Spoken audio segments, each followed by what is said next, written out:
Hi guys. Tonight, we settle into the kind of evening you probably wouldn't wish on even your least favorite co-worker. Imagine yourself trudging across a medieval field, snow crunching beneath your boots, every breath fogging in front of your face like a small ghost. Your shoulders ache beneath armor that has already absorbed far too much cold, and your fingers twitch in their stiff leather gloves.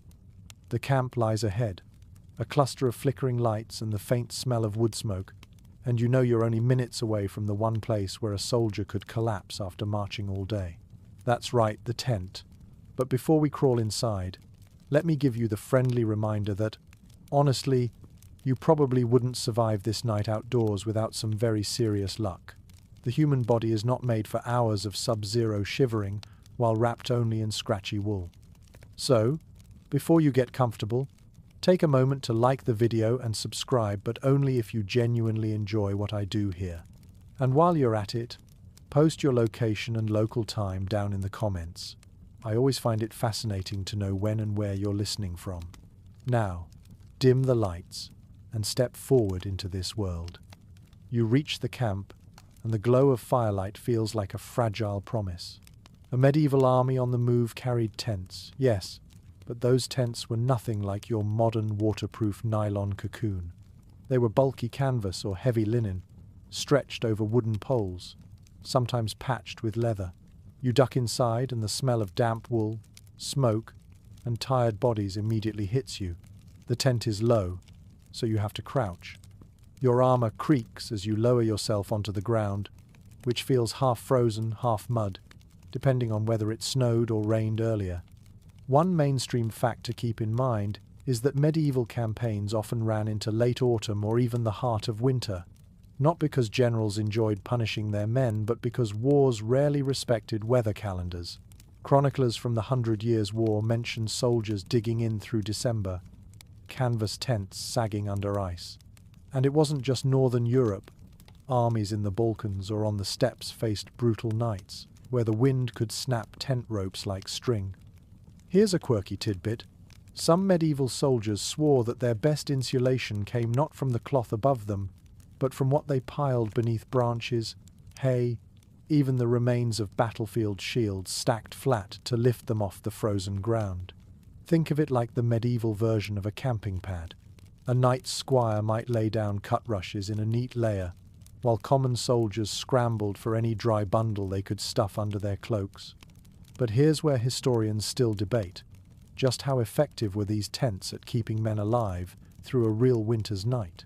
Some records suggest the canvas was so thin that snow blew straight through the seams, soaking soldiers until they had to huddle outside by the fire instead. Others argue that with enough layering of hides and cloaks, a tent provided a surprising amount of insulation, especially when packed tightly with men shoulder to shoulder. It's the classic academic tug-of-war. Were these shelters mere symbols of order or genuine lifesavers against frostbite? You sit in the dim glow, hearing the muffled voices of comrades settling down around you. The wind claws at the canvas walls, each gust making the ropes creak and the stakes groan in the earth. You can feel the draft swirling across the floor, chilling your ankles. Someone beside you coughs, deep and rattling, and you know sickness spreads faster than warmth here.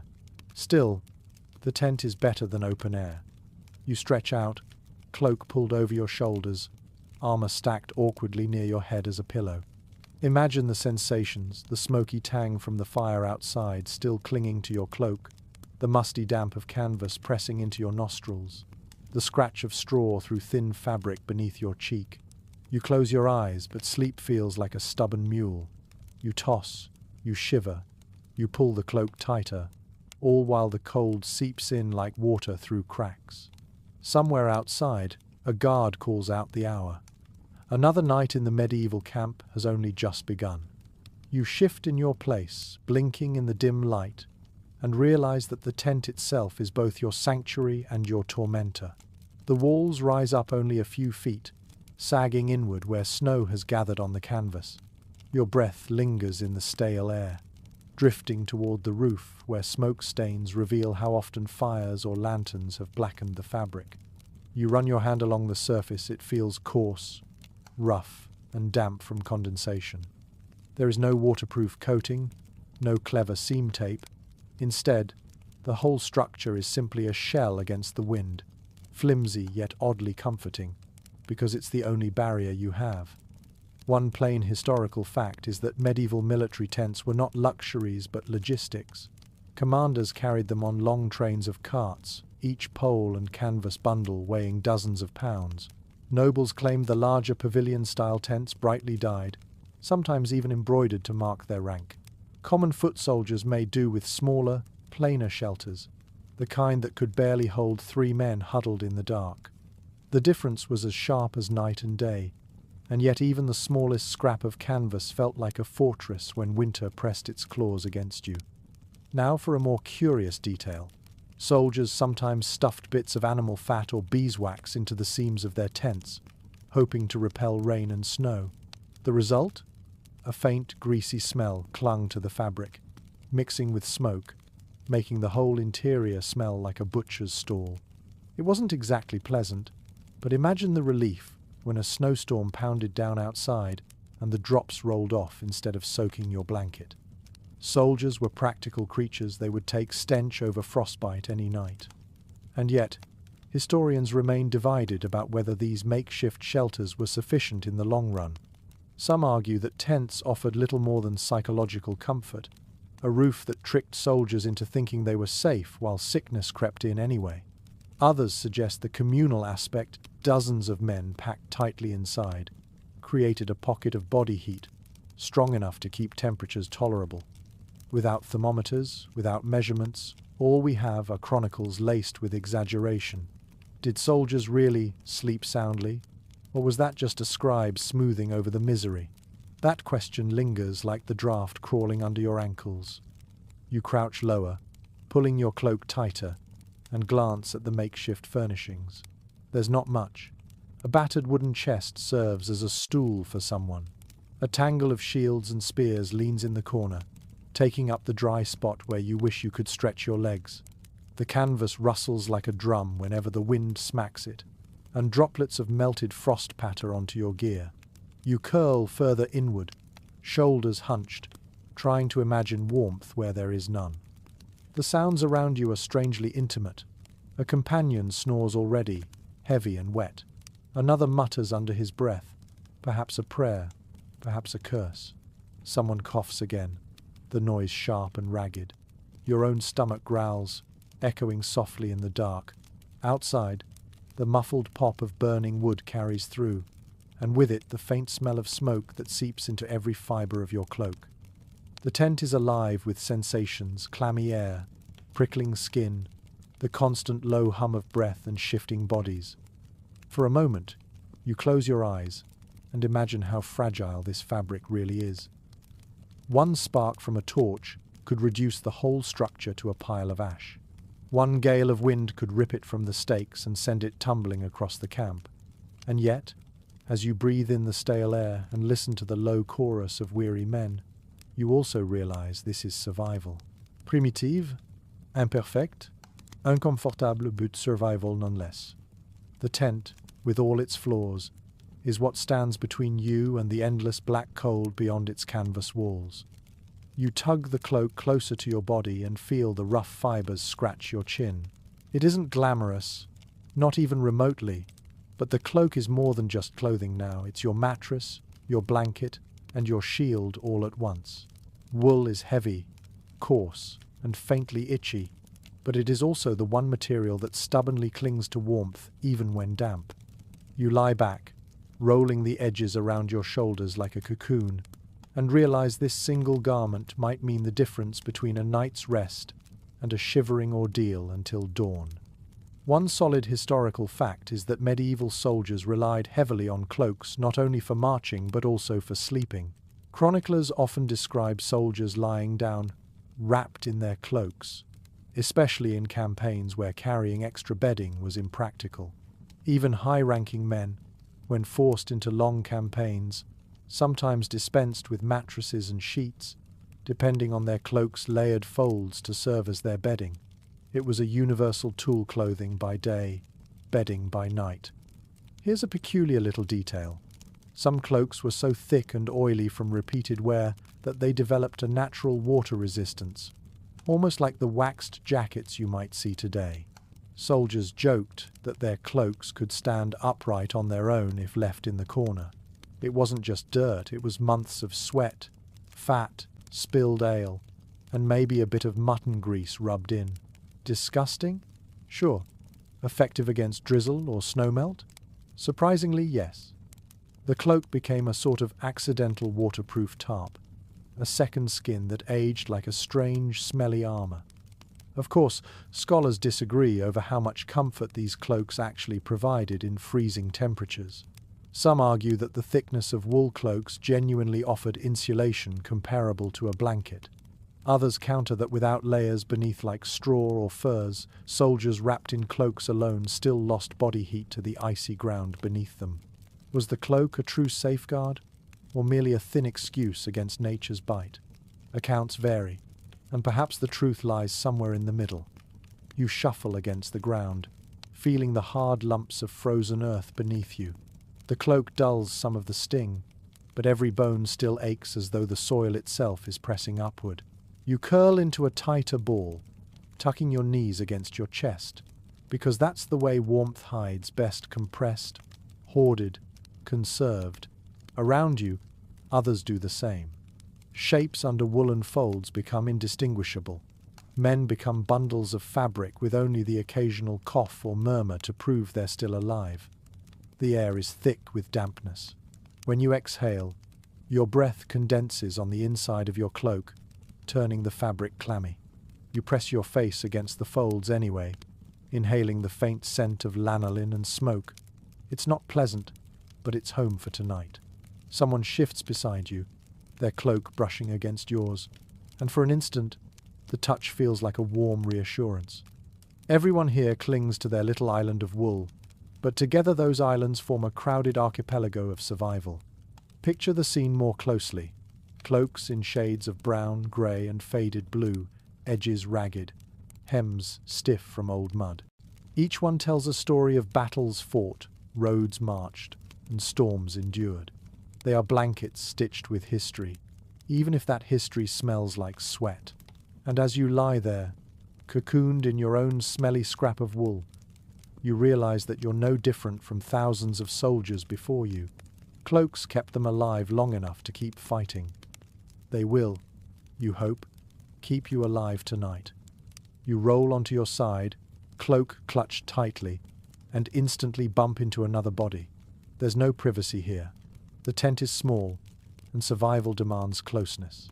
You hear the slow rhythm of breath, the rustle of wool against wool, and you feel the faint radiating heat from the man lying only inches away.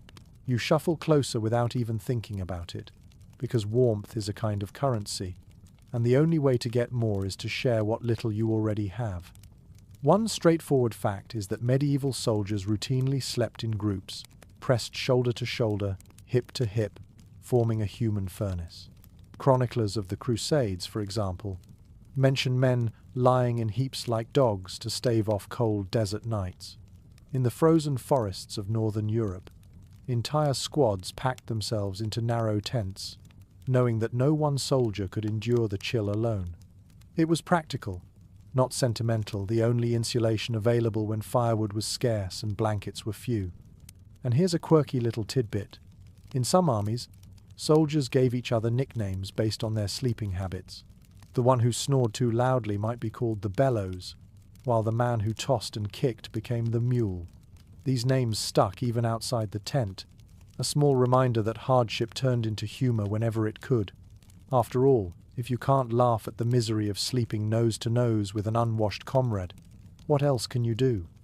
Yet historians still puzzle over whether this communal sleeping fostered camaraderie or bred resentment. Some argue it built bonds of brotherhood. Soldiers trusted each other more after enduring such intimacy. Others counter that constant proximity led to festering irritation, spreading lice and bad tempers more effectively than warmth. Did it pull men together, or wear down their nerves? The sources leave the answer tangled in contradiction. As you shift in the dark, you notice how the heat feels uneven. Your side pressed against your comrade warms quickly, while your exposed back chills like stone. So you roll again, awkwardly, and bump into someone else. Now you are wedged between two bodies, each one radiating a little warmth into your bones. It's uncomfortable, yes, but gradually your shivers ease. The smell is pungent: sweat, smoke, leather, unwashed feet. But you accept it, because you'd rather smell your neighbors than feel the knife edge of cold slicing through your ribs. The noises are constant. Someone snores like a saw, rattling the canvas with each breath. Another coughs wetly into his sleeve. A muttered prayer drifts through the dark. You even hear a laugh, dry, soft, almost hysterical, as if one soldier finds the absurdity of this dogpile too much to bear. You close your eyes and let yourself sink into the rhythm of shared survival. Imagine the scene from above, a heap of cloaks and limbs tangled like a nest of hibernating animals. The canvas walls bulge slightly outward from the press of bodies inside. Outside, the wind claws at the ropes, but here, in the thick of it, you're cushioned by living walls of flesh and fabric. You are not alone, not tonight. Whether you like it or not, survival has turned you into part of a collective organism, breathing, sweating, shivering in imperfect harmony. You sigh, pressing your forehead against the rough wool of your neighbor's cloak. The warmth isn't enough to chase the cold entirely, but it dulls the ache in your bones. And as you drift toward a fitful rest, you realize this sleeping close, sharing heat, wasn't just a strategy. It was a necessity, a truth of survival in the medieval camp. You weren't meant to endure the night alone. The fire is the beating heart of the camp. You can hear it before you see it, the crackle, the low pop, the occasional hiss of damp wood. Step outside your tent flap and you find it there, a ring of embers pulsing red and orange, a few logs leaning against one another like old men holding each other up. The flames do not leap high, not tonight. Instead, they crouch low, gnawing at whatever scraps the soldiers could gather: twigs, branches, even bits of broken carts. Firewood is scarce, always scarce. Every man here knows that keeping the fire alive through the night is both salvation and danger. One solid historical fact is that medieval armies relied on campfires not only for cooking, but also for sheer survival in winter. Fires were deliberately placed at the center of small groups of tents, so the glow and warmth could radiate outward, however feebly, into the canvas walls. Archaeological digs of old encampments have revealed blackened soil patches in repeating circles, evidence of countless fires tended carefully through bitter campaigns. Without them, the cold would kill faster than swords. But here's the quirky detail that sneaks in. Men often tried to carry fire with them, literally. They would scoop up glowing embers into clay pots or even metal helmets, banking them under layers of ash, so they could be rekindled at dawn without striking flint in frozen air. Imagine cradling a smouldering pot in your arms like a baby, trying not to burn yourself, yet knowing that this ember is your ticket to warmth tomorrow. Soldiers passed those glowing jars around like treasure, a kind of portable hearth on the march. And yet, scholars still debate whether the danger outweighed the benefit. Fires inside or near tents risked sparks catching on canvas, especially since most medieval tents were coated in oily residues from smoke and grime. Some argue that commanders forbade open flames inside shelters altogether, forcing men to rely on body heat alone. Others believe small braziers were common, carefully placed and tended even within the thin walls. Was it widespread practice, or just a desperate gamble by a few reckless souls? The written accounts contradict each other, leaving us with smoke but no clear flame. You sit by the fire now, your face warmed while your back remains icy. That's the cruel trick of fire. It never warms everything at once. You stretch your hands forward until your palms sting, then rub them quickly together. The light makes every crease of your skin glow red. Your cloak smells even smokier now, the wool saturated with ash that will cling for weeks. You tilt your boots closer, hoping to dry the mud, but careful not to scorch the leather. Around you, men mutter in low voices, the kind of half-asleep chatter that tumbles out when exhaustion has dulled every sharp thought. The fire crackles, sending sparks spiraling upward into the black sky. Each spark disappears like a star falling into nothing. Smoke curls into your nose, making your eyes water, and yet you lean closer still, because the heat is life. Behind you, someone shifts in his cloak and groans. Another man stirs the embers with a stick, coaxing more glow from the collapsing logs. The fire demands constant attention, like a hungry animal. If no one feeds it, it will sulk and die before dawn. Picture the strange rhythms this created in camp life. Soldiers rotated not just guard duty but also fire duty, stumbling out of tents to throw on another branch. You imagine the footsteps crunching in the snow, the quiet curses muttered as a man's bare hand brushes a hot ember.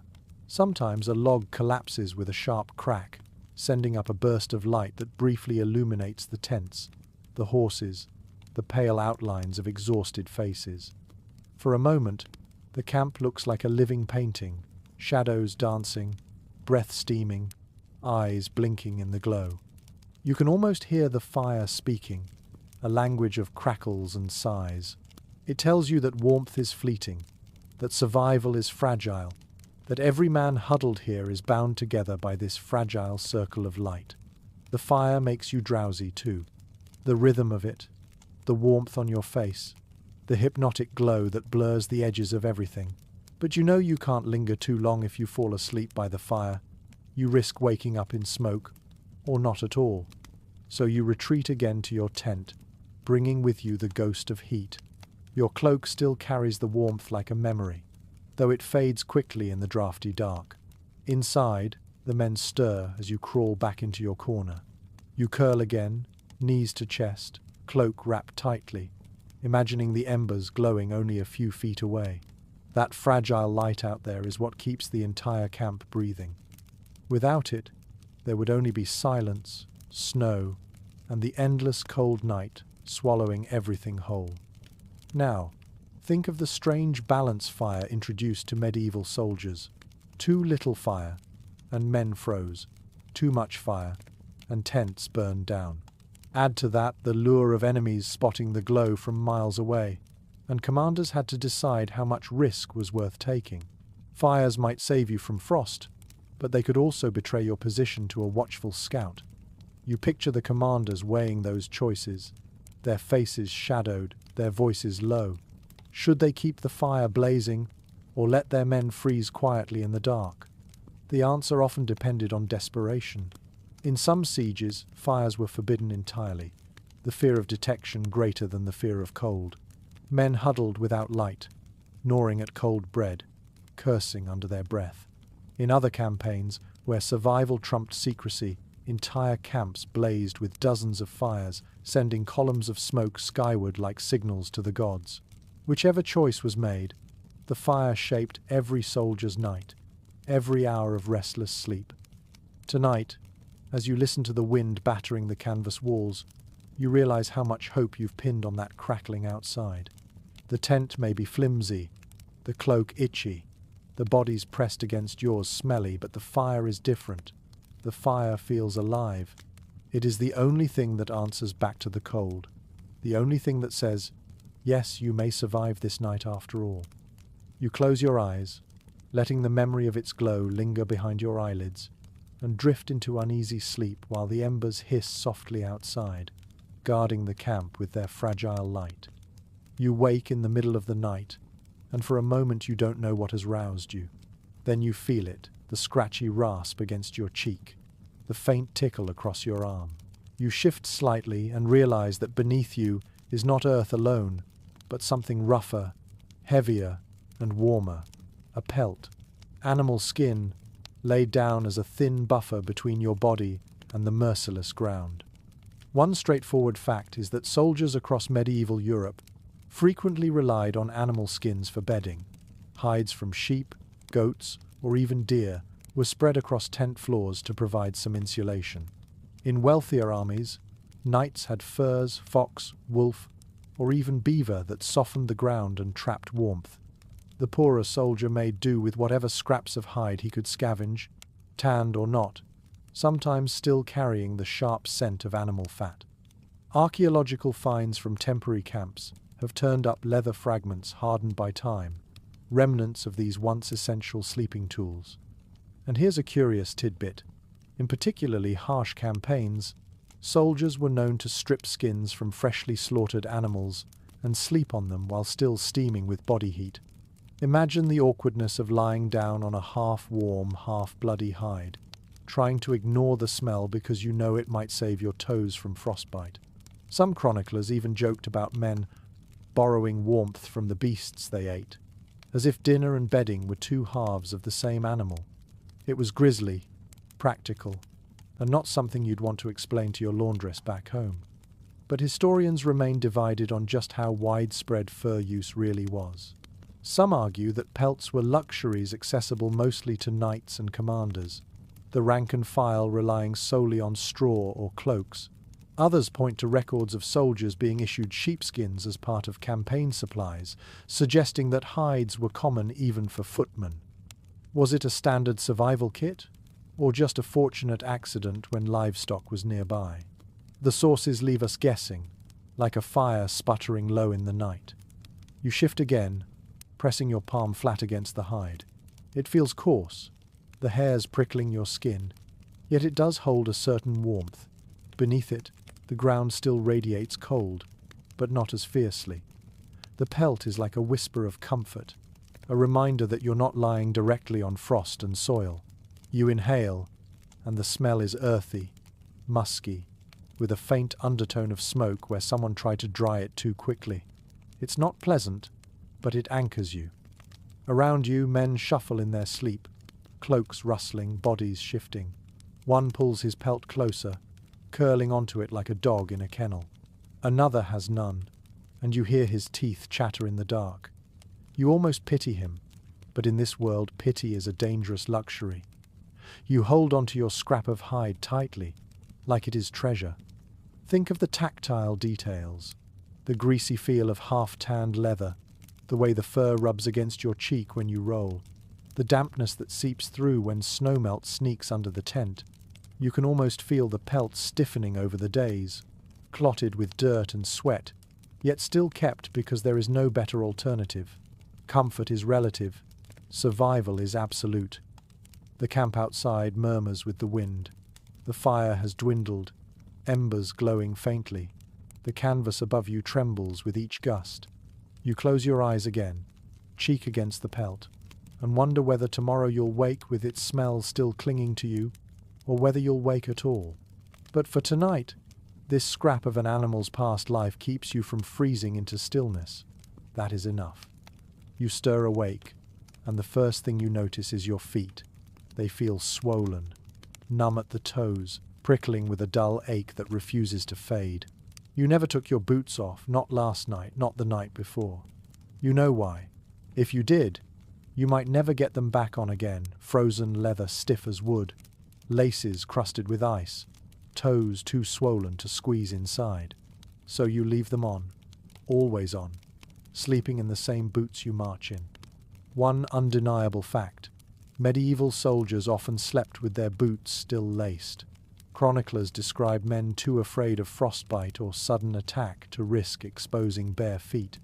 Boots, even crude ones of leather stitched with hobnails, provided not just protection from terrain but also a barrier against the night's cold. Removing them in freezing conditions could mean waking to find them frozen solid or your feet frostbitten beyond repair. Better to endure the stink and the ache than risk losing toes to the winter.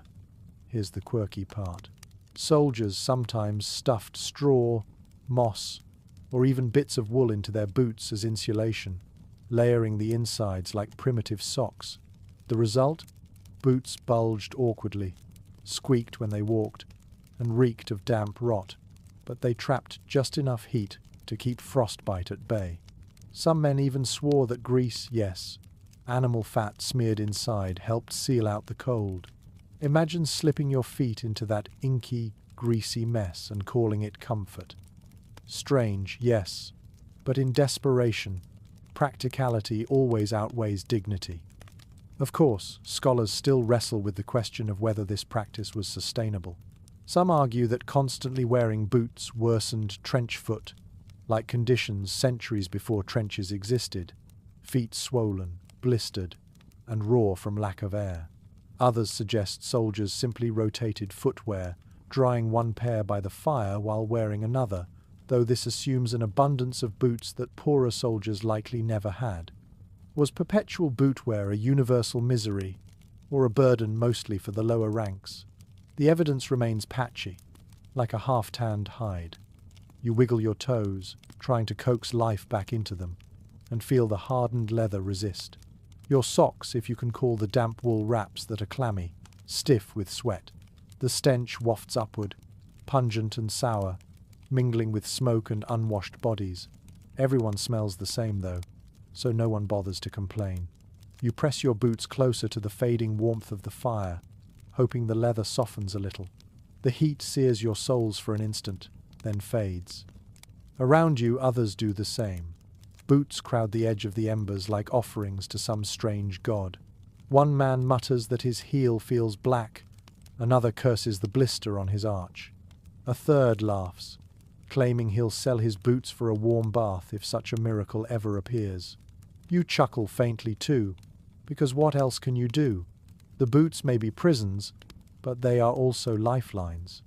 Without them, you'd lose more than comfort. You'd lose the ability to march, to fight, to survive. Picture the sounds of this scene. The creak of stiff leather, the snapping of half-rotted laces, the groans as men tug their boots off only to shove them back on minutes later. You can almost hear the squelch of damp wool, the hiss when a too-close boot sole scorches by the fire. The whole tent smells of wet leather, a sharp tang that seeps into cloaks and hair alike. It's unpleasant, but in this frozen camp, unpleasantness is far preferable to frostbitten silence. You settle back down, boots still laced tight, toes crammed together like unwilling neighbors. The leather presses against your ankles, digging into sore skin, but you accept it. The choice is simple: comfort for a few hours or survival for another day. You let your eyes drift closed, your feet still encased, and you understand why medieval soldiers never truly took their boots off. They carried their survival with them, step by step, night by night, until morning came again. Your breath fogs in the tent's stale air, and you reach for the flask at your side. The liquid sloshes quietly, heavy with promise.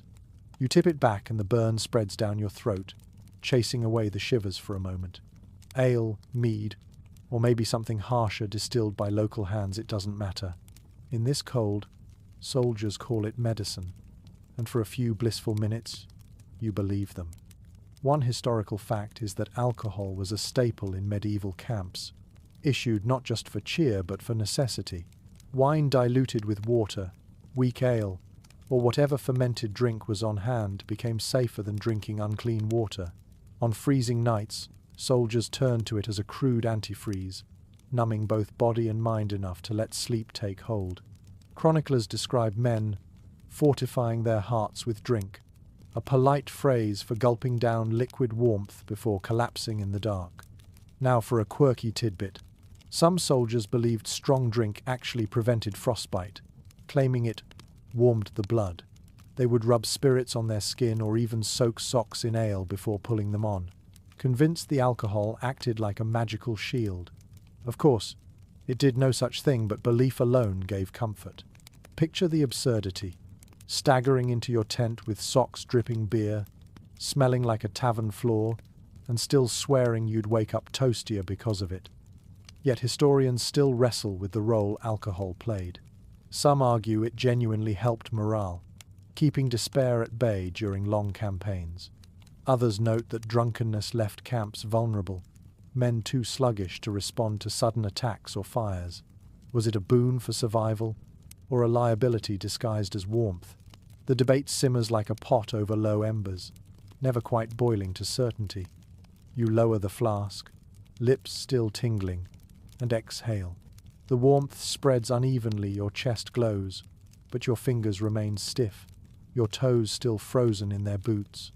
Around you, Other men drink too, the soft glug of flasks punctuating the dark. One mutters a half-drunk song, voice cracking. Another chuckles dryly, wiping his mouth with a filthy sleeve. A third sighs deeply, leaning back against the canvas as though the drink alone has softened its rough walls. The tent fills with the scent of ale, sour, yeasty, faintly sweet. It mixes with smoke and sweat, creating an aroma that clings to cloaks and hair. You can almost taste it in the air as much as in the flask. It doesn't banish the cold entirely, but it tricks the body into believing warmth is possible. And that illusion is often all a soldier needs to drift into uneasy sleep. But there is danger in it too. You know that if you drink too much, your body will slacken, your vigilance fade. The fire outside could die, the guard could doze, enemies could slip close, and you'd never notice. More than one campaign has recorded tents set ablaze because men passed out with flasks in hand, embers falling where they shouldn't. The line between warmth and ruin is thin, blurred further by every swallow. You lean back, the drink humming softly in your veins. Your eyelids grow heavier, and the cold feels less sharp, as though someone dulled its edges with a knife. You know it's false, that your body is still losing heat, but you cling to the comfort anyway. You curl into your cloak, flask tucked against your chest, and close your eyes. For now, the ale has done its work. It has given you the illusion of warmth, enough to let sleep come. The itch wakes you before the cold does. At first, it's just a little tickle at your neck, something you scratch half asleep. But then it spreads a crawling irritation at your scalp, a pinch behind your knee, the unmistakable bite at your waist where cloth meets skin. You groan softly, dragging your nails across the fabric of your tunic, knowing exactly what has joined you in this tent: lice. One plain historical fact is that medieval soldiers lived with lice as constantly as they lived with their cloaks and swords.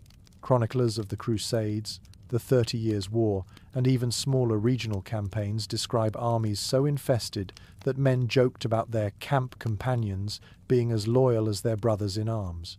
Clothing was rarely washed, water was scarce, and the warmth of packed tents made the perfect breeding ground. Here's a quirky detail you can't quite laugh at. Some soldiers gave their lice names. Imagine that sitting by a fire, scratching at your shirt, and declaring that the fat little parasite you've just picked off is Henry the Bold or Margaret the Persistent. It was gallows humour, a way to cope with the endless crawling and biting that never truly stopped. Some men even staged races, dropping lice on warm surfaces to see whose pest would scurry fastest. Boredom and misery bred strange games. But historians still argue about just how devastating lice were to the health of medieval armies. Some say infestations were a mere nuisance, unpleasant, but survivable. Others point to the spread of diseases like typhus carried by lice that could decimate entire camps faster than enemy arrows. Were lice merely itchy bedfellows, or were they silent killers in woolen seams? The evidence leaves us scratching for answers. You shift on your cloak, fingers digging under your collar. The fabric is rough with grit and sweat, but beneath it you feel the tiny bumps where lice cling to seams. You pinch one, roll it between your fingertips until it pops faintly, and wipe your hand on the ground. Around you, other men do the same, scratching, muttering, cursing under their breath. The sound is constant, like the rustle of mice in dry straw. The smell in the tent is already sour with sweat and smoke, but add to that the faint iron tang of blood drawn by scratching, and you realize this discomfort has no cure tonight. Bathing isn't an option. Clean clothes don't exist. All you can do is endure the crawling sensation that keeps your skin twitching, even as you try to sleep. Picture the misery more closely. A man wriggling against the ground, cloak shifting, muttering to himself as though fighting an invisible foe. Another lifts his shirt toward the firelight, squinting as he searches for the pale specks clinging like stubborn seeds. A third shakes out his woolen hood, sending a little shower of lice scattering like grains of sand. It is disgusting, yes, but it is also normal. so normal that no one even looks up from their scratching. You sigh, resigned, and tuck yourself deeper into your cloak, even though you know it only traps the pests closer to your skin. The itch will not let you rest easily, but exhaustion wins over discomfort. Your eyes close again, and the crawling becomes part of the background hum of camp life, like the creak of canvas, the cough of a neighbor, the hiss of wind outside. In the medieval soldier's world, even parasites were part of survival. The scratching fades into the background, and eventually you hear a different sound, low voices, muffled footsteps, the shift of armor in the dark. You realize it's not just your tent alive with restless men. The camp itself never truly sleeps. Someone always has to be awake, watching the fire, watching the horizon, watching for the flicker of an enemy torch or the shadow of a raider slipping close. This is guard rotation, the rhythm of the night, and you are part of it whether you want to be or not. One firm historical fact is that medieval armies divided the night into watches, assigning men to stay awake in turns while others slept. The number of watches varied, sometimes 3, sometimes 4, depending on the commander's discipline. Chroniclers from the 100 Years' War mention the first watch and the last watch, the latter always the most dreaded, because it meant dragging yourself from thin sleep into the coldest, darkest hours before dawn. Without these rotations, a camp could be taken completely by surprise. Fires smothered, soldiers slaughtered in their beds. And here's a quirky tidbit.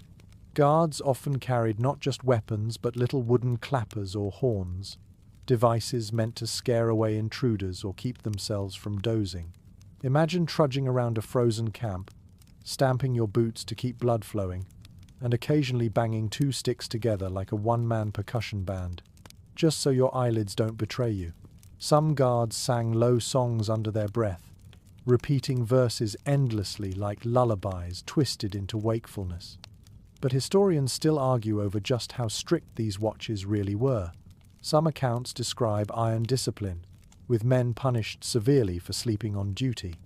Others suggest rotations were lax, especially in smaller campaigns, with guards nodding off and relying on dogs or sheer luck to raise alarms. Was guard duty a hardened system of survival, or a fragile hope that someone would be awake at the right moment? The truth, as usual, probably lies between those extremes. You imagine yourself now, roused from your half-sleep, cloak pulled around your shoulders as you stumble out of the tent. The air outside slaps your face, sharp and icy. Your breath bursts into the night like smoke. The fire has burned low, embers glowing faintly, sending up just enough light to make shadows dance across the clustered tents. You take your spear, cold metal, colder wood, and begin the slow patrol around the camp's perimeter. The ground crunches beneath your boots. Every few steps you pause, listening, straining to hear beyond the groan of the wind and the occasional snore drifting from tents. Somewhere a horse stamps and whickers, shaking its mane against the cold. Your toes ache, your knees stiffen, but you keep moving because stillness is death. You glance at the fire every few minutes, making sure it hasn't sunk too low. If it does, you'll have to toss on more wood, though you know the supply dwindles faster than anyone admits. The camp at night has its own music. Canvas flaps rustle. Men cough in unison like some strange choir. The fire pops, sending up sparks. Beyond that is silence, deep and endless. The kind of silence that makes you aware of how fragile you are under this wide sky. You peer into the darkness, half expecting to see glowing eyes staring back, though usually there is nothing. Still, your mind plays tricks, and every shadow becomes a threat. You circle back toward the tents, and as you pass you hear voices, 2 men whispering in their sleep, dreaming aloud. One mutters a woman's name, another curses as though fighting invisible foes. You glance inside and see bodies shifting under cloaks, a pile of exhausted forms that depend on you to keep the night at bay. The weight of it presses heavy. You stamp your boots again, trying to remind yourself that wakefulness is your only duty now. Some nights the rotation drags like a leaden chain. You count stars, you recite prayers, you mutter verses you barely remember, anything to stay awake. Other nights, the cold itself is enough to keep your eyes open, biting you every time your lids droop. You think about how many generations of soldiers before you did the same shuffled in the dark, cursed the frost, begged for dawn. This rhythm is ancient, stretching back farther than memory. Eventually, another soldier relieves you. His cloak is wrapped tight, his eyes bleary, and he nods without speaking. You hand him the spear, mutter something about the fire, and slip back into your tent. The warmth is relative. It feels like stepping into a steaming bath compared to the frozen air outside. You curl back into your spot, limbs stiff but grateful, cloak wrapped around your shoulders again. You realize, drifting into sleep once more, that the guard rotation is not just about watching for enemies. It is about keeping the fire alive, keeping the rhythm of the camp steady, keeping fear from overwhelming everyone at once. Without it, nights would collapse into chaos. With it, the camp breathes, even when most of its men are deep in dreams. You don't remember falling back asleep after your turn on watch, but you do remember the voices. They weave in and out of your half-dreams, soft like lullabies, yet rough with exhaustion. A man to your left hums a fragment of a song, the words lost, only the tune carried in low vibrations that buzz through the canvas walls. Another whispers a prayer, muttering the same phrase over and over until it blends into the rhythm of your breathing. It's a strange comfort that you are never truly alone in this tent, even when your eyes close. One straightforward historical fact is that medieval soldiers often sang together at night, both to pass the time and to raise morale. Chronicles from campaigns in France and the Holy Land describe men gathering around fires, chanting psalms or bawdy ballads. Depending on who was listening, these songs weren't just entertainment. They were a shield against despair, a way of reminding one another that voices could rise above the cold. Here's a quirky tidbit. Soldiers sometimes mumbled their way into sleep by reciting food recipes aloud, a kind of culinary lullaby. Imagine lying on a frozen ground, teeth chattering, and hearing your tent mate whisper about roasting geese, thick stews, or pies dripping with fat. The absurdity of it kept men chuckling long enough to forget, for a few moments, the misery gnawing at their bones. Some even claimed that naming dishes warded off hunger pangs, as if words alone could fill empty stomachs. And still, scholars debate what role this nightly chatter played. Some argue it was a conscious attempt to build solidarity, creating bonds through shared stories and songs. Others suggest it was simply nervous noise, a way of drowning out the silence that might otherwise remind men how close death lingered. Was it fellowship, or was it fear? The records hint at both, leaving us with an echo that's difficult to pin down. You turn in your cloak, listening as the sounds swell and fade. A snore joins the chorus, heavy and guttural, while another voice whispers a love song so quietly you can't tell if it's meant for the group or only for his memory. You think of the crackling fire outside, the wind battering the canvas, and realize that inside this thin-walled shelter, the voices are another kind of insulation, not physical warmth, but a fragile psychological heat that keeps despair at bay. The tent is alive with murmurs. Someone groans, someone laughs faintly, someone curses under his breath. The words blur into one another, meaningless syllables mixing with the sounds of shuffling limbs and scratching. To a stranger it might sound like chaos, but to you it's a blanket. Every sound proves that life still pulses here, that men still breathe and dream despite the cold. You close your eyes tighter, letting the sounds carry you. The hum of a half-remembered hymn drifts above the low chuckle of a joke muttered in the corner. The two blend strangely well, sacred and profane sharing the same space without conflict. You realize how many generations of soldiers before you probably heard the same soundtrack, a mixture of snores, songs, prayers and curses wrapped together in smoky air. Picture it clearly. Men huddled under cloaks, faces shadowed, lips moving in half-conscious rhythm. One traces the sign of the cross repeatedly, another mouths a bawdy tale, another hums through cracked lips. No one commands this chorus, it simply happens, spontaneous and unplanned. Like the fire outside, the voices flicker, glow, and eventually sink into embers. And as you finally drift again, lulled by the strange mixture of song and sighs, you understand that this is how medieval soldiers carved space for themselves in unbearable nights. They could not chase the cold away, but they could fill the silence. The voices wove a net strong enough to hold back despair until morning.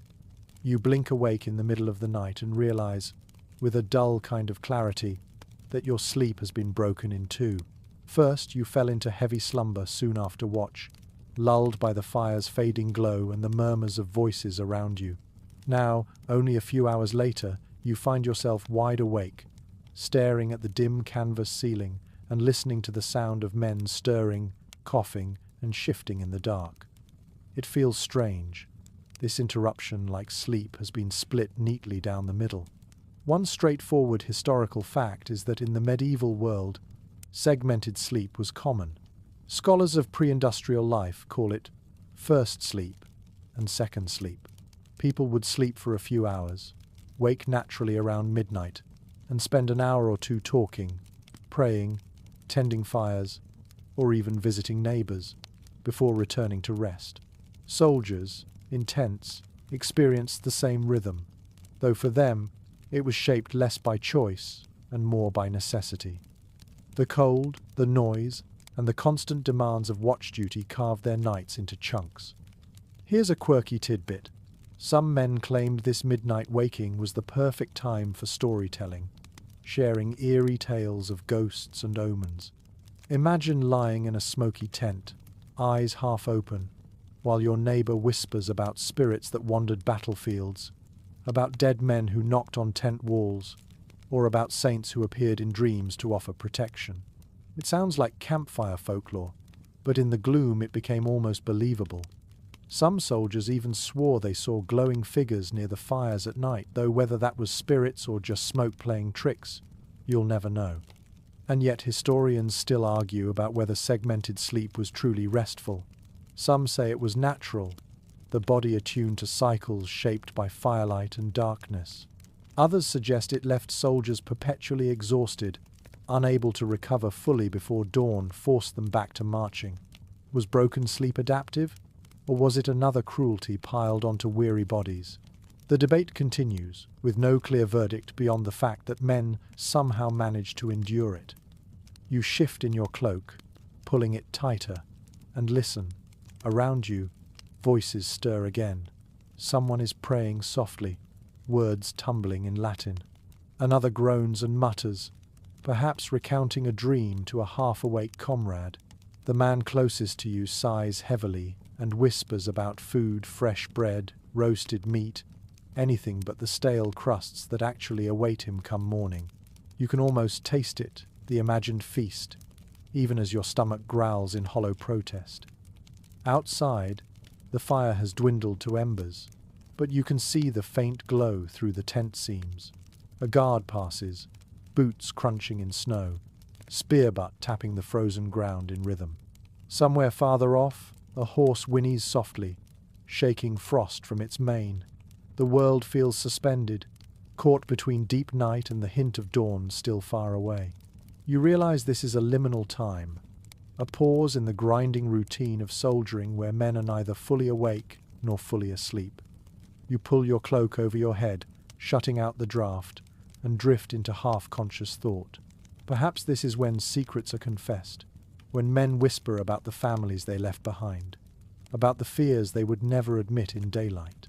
Perhaps this is when curses spill more easily, aimed at commanders, enemies, or even God himself for allowing such misery. Words flow freer when half-dreaming, when the mind is loose and unguarded. Imagine the tent as a hive of quiet activity.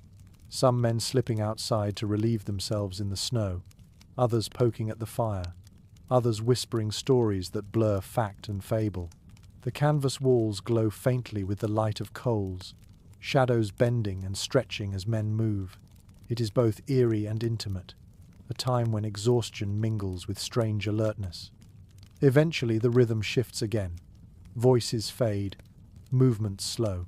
Men roll back into their cloaks, pulling hoods over their heads, and gradually the snores return, one by one, until the tent hums again with the sound of second sleep.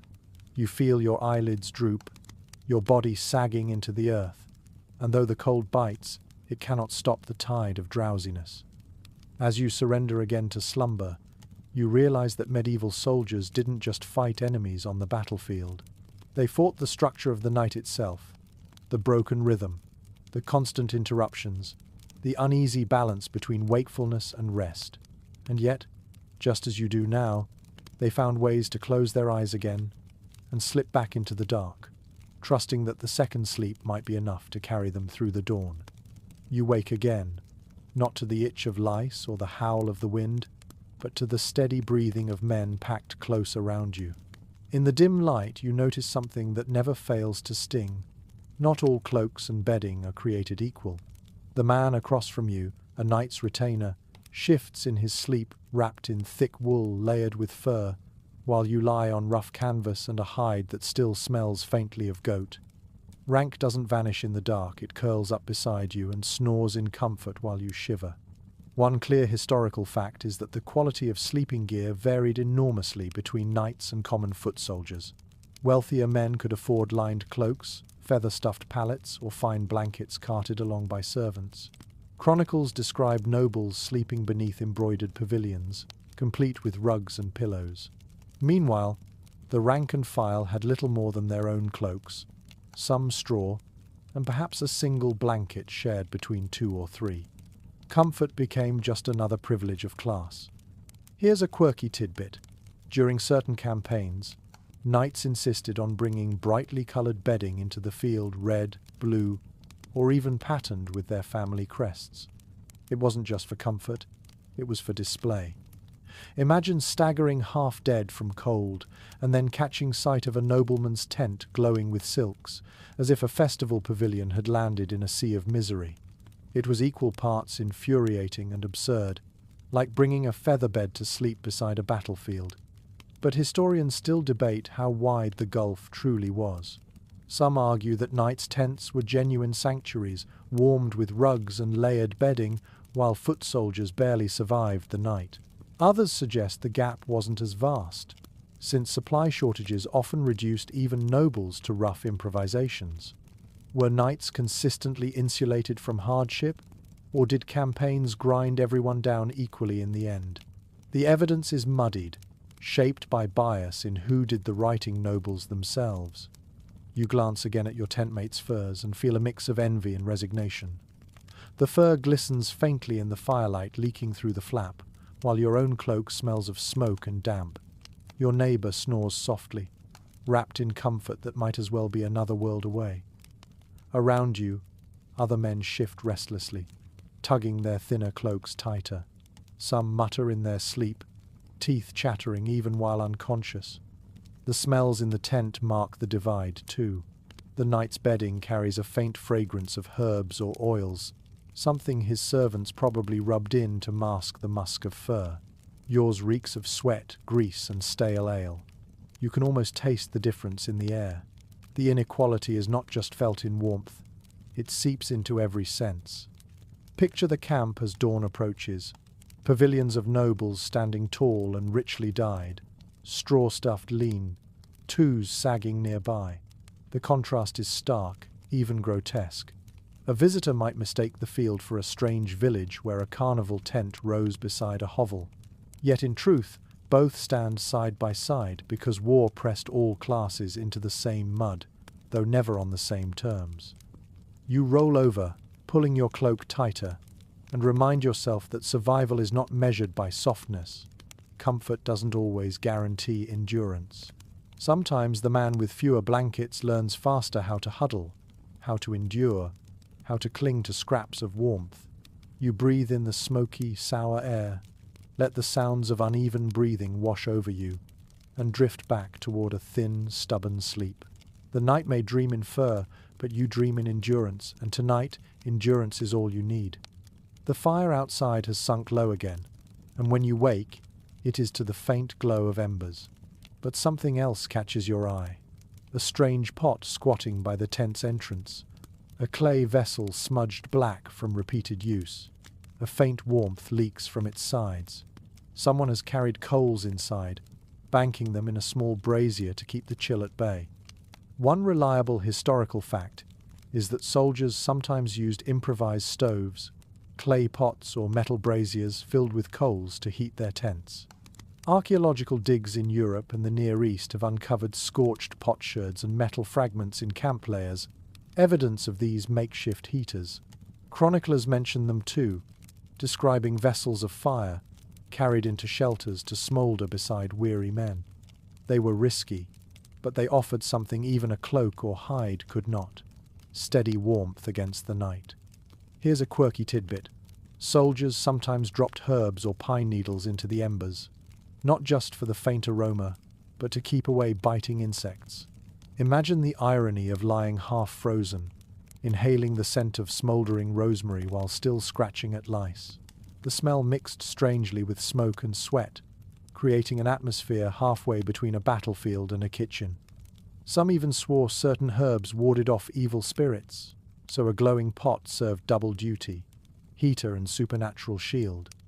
But historians still argue whether these braziers were common or rare luxuries. Some claim only officers could afford such contraptions, while ordinary men relied solely on body heat. Others point to evidence that even humble camps produced countless pots, suggesting they were widespread improvisations.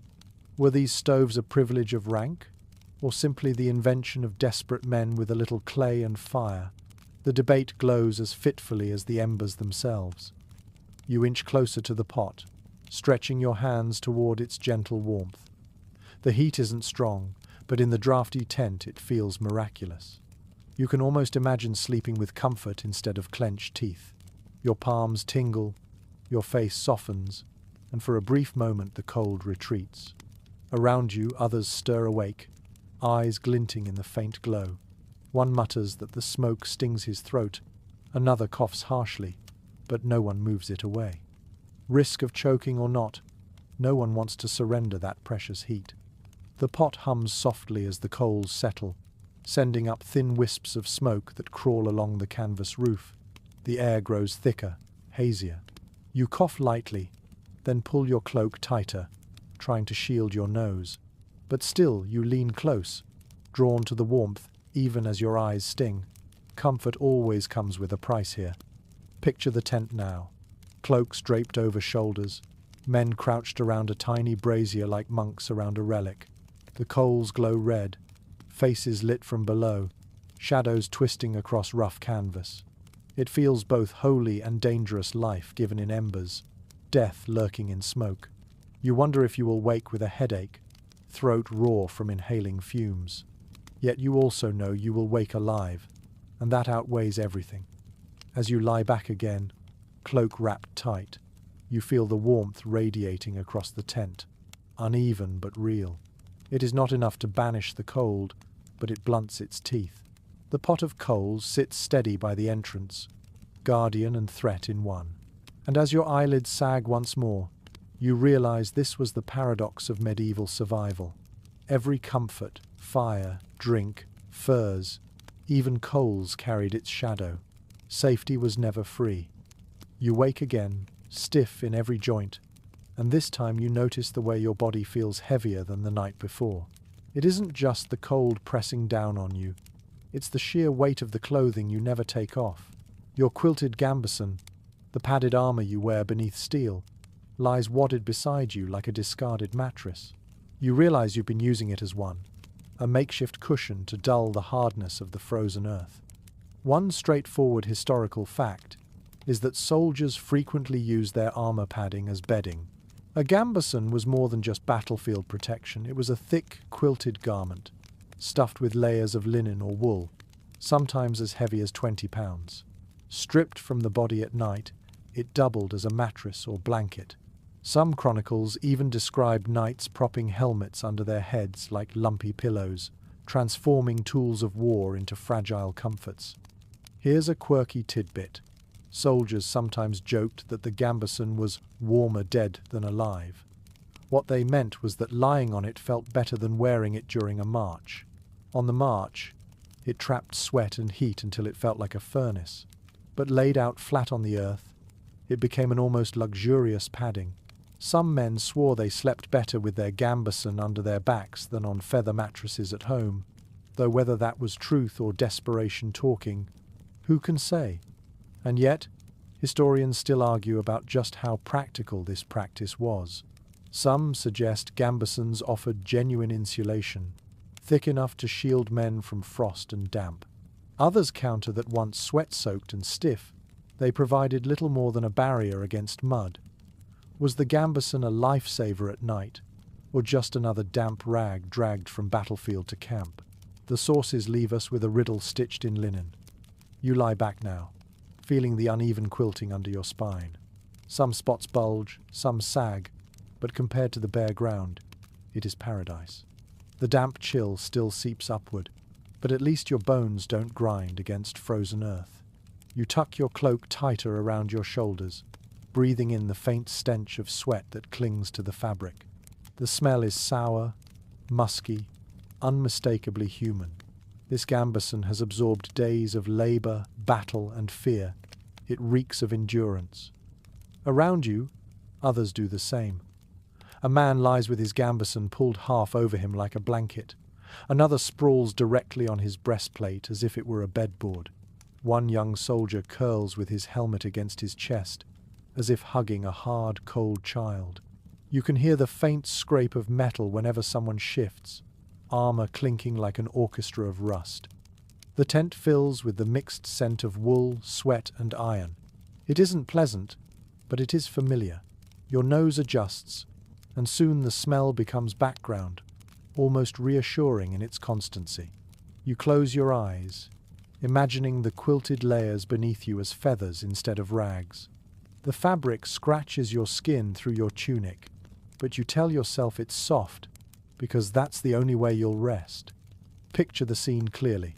Gambesons spread like patchwork mattresses, their seams torn from battles, their stuffing poking out like tufts of hair. Cloaks thrown on top form uneven piles of bedding. Helmets glint faintly in the dim light, some pressed into service as pillows, others stacked neatly in corners. The entire tent looks like a jumble of war gear, reimagined as furniture. And as you let your body sink into this strange mattress, you realize the irony. Everything designed to harm swords, armor, helmets becomes, at night, a tool for survival. War makes even padding sacred, because it is the only thing between you and the earth's frozen bite. You close your eyes, hands folded on your chest, and drift into shallow, uneasy rest, grateful for the softness that isn't really soft at all. You wake with a start, nose wrinkling before your eyes even open. It's not the cold this time, it's the smell. A tent packed with men is never fragrant, but after nights of smoke, sweat, and damp wool, the odor becomes its own living thing. You breathe in cautiously and it clings to your lungs. Sharp smoke from half-burned wood, sour sweat soaked deep into cloaks, the wet dog scent of damp wool, and underneath it all the faint but undeniable tang of something singed, as if the stew pot boiled over and scorched the bottom.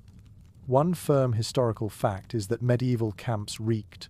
Chroniclers often mention the stench before they describe the bravery of knights or the misery of marches. Fires burned constantly, soaking canvas and clothing in acrid smoke. Tents trapped moisture, turning wool and linen into mildewed sponges. Add in the fact that soldiers rarely bathed on campaign, and you begin to understand why "the smell of camp" was a phrase that needed no explanation. Here's a quirky tidbit. Some commanders ordered herbs scattered on tent floors to mask odors. Soldiers crushed lavender, rosemary, or thyme beneath their boots, pretending it freshened the air. Imagine lying on straw laced with thyme, the scent briefly sharp before it faded under the stronger perfume of sweat. In some regions, men carried little pouches of dried herbs around their necks, not out of elegance, but as a desperate attempt to breathe something other than smoke. And yet, historians still puzzle over how much the stench mattered. Some argue it was so constant that soldiers stopped noticing, their noses numbed by weeks of foulness. Others suggest it carried real consequences, spreading disease by attracting flies and fouling the air. Was it just unpleasant? Or was it another invisible enemy wearing men down? The evidence doesn't give us certainty, only scattered descriptions of soldiers gagging at their own cloaks. You shift uncomfortably, tugging the fabric closer to your face, and the smell intensifies. Wool damp with sweat and smoke, rough against your cheek. You cough softly, your throat raw from breathing stale air all night. Around you, other men groan awake, their voices thick and hoarse. One sneezes loudly, shaking the tent flap. Another mutters a curse at the reek, though he knows nothing can change it. The smells swirl together like layers of misery. Smoke coats your tongue, metallic and bitter. Sweat clings sour and oily to your nostrils. Wet wool smells almost animal, a reminder that your cloak once walked on 4 legs before it wrapped around you. Somewhere nearby, leather boots give off their own rank odor, half scorched by fire, half rotting from damp. And over it all lies the faint, charred note of last night's stew, where beans fused stubbornly to the bottom of a pot. You roll over, trying to bury your nose in the cleaner folds of your cloak, but there is no escape. The air is thick, heavy, pressing against your senses. Even your dreams smell of smoke. You think of home, of fresh rushes strewn on floors, of clean sheets washed in river water, and the memory stings sharper than the stench itself. Picture the tent in detail, cloaks hanging from pegs, stiff with grime, helmets streaked with soot, gambesons steaming faintly from the fire's heat, releasing the odor of soaked wool. Men shift restlessly, scratching, coughing, exhaling sour breath that mingles with everything else. The canvas walls themselves hold the stink, having absorbed months of smoke until they give off their own bitter aroma whenever warmed by the fire. Yet, strangely, the smell also becomes part of the rhythm of survival. It tells you you're still alive, that the men around you are still breathing, still sweating, still sharing this miserable shelter. The reek is unpleasant, yes, but silence and clean air would mean something worse. An empty tent. You breathe in again, coughing, and let the foulness settle in your chest like another layer of armor. As you close your eyes once more, you realize the medieval camp was as much about enduring sensations as enduring enemies. Cold, smoke, damp, itch, and smell, all constant companions, all reminders of how survival is measured, not in comfort, but in persistence. And tonight, persistence is the only fragrance you can wear. You're half asleep when you hear it first, a soft tapping sound, like fingers drumming against canvas. Then comes the unmistakable chill seeping through seams, rain or worse snow finding every gap, dripping onto faces already weary from the cold. The tent, which at times feels like a fragile refuge, now becomes its own enemy, funneling the storm inside. You roll over and feel drops splash against your cheek, icy enough to jolt you upright. From surviving accounts, we know that medieval tents were notoriously leaky.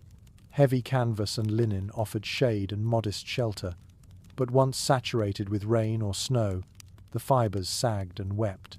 Chronicles describe soldiers waking in puddles, cloaks soaked, straw bedding ruined overnight. In one campaign in Flanders, entire groups abandoned their shelters after storms, preferring open air by the fire to the misery of dripping walls. There's also an odd custom worth mentioning. Some soldiers tried to waterproof tents with mixtures of animal fat or tar. The result wasn't perfect, water still seeped in, but it left the canvas greasy to the touch, smelling faintly of rancid lard. You can imagine ducking inside, only to be greeted by slick, sticky fabric that stained your hands and clothing. It might have kept a little rain off, but it also meant sleeping in a shelter that smelled like a butcher's shop. Interpretations differ on how soldiers truly endured prolonged downpours.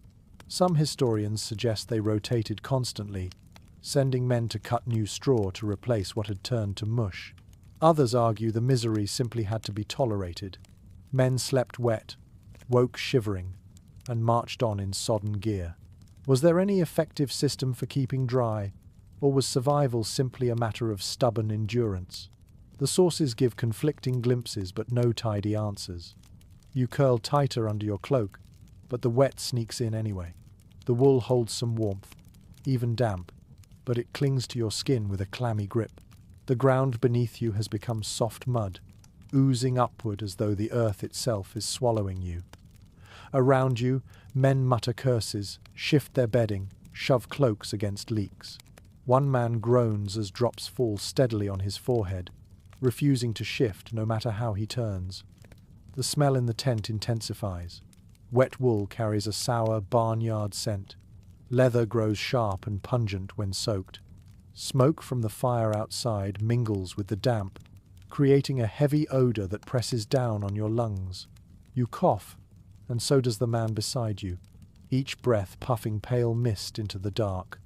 Picture the scene, the canvas walls sagging, streaked with rivulets of water, straw mats sinking into sludge, cloaks wrapped like shells around shivering bodies. The fire outside hisses as rain spits onto embers, sending up little clouds of steam. The night is alive, not with voices now, but with the constant drip, drip, drip, a rhythm of discomfort that seeps into every dream. Yet there's something strangely unifying in the misery.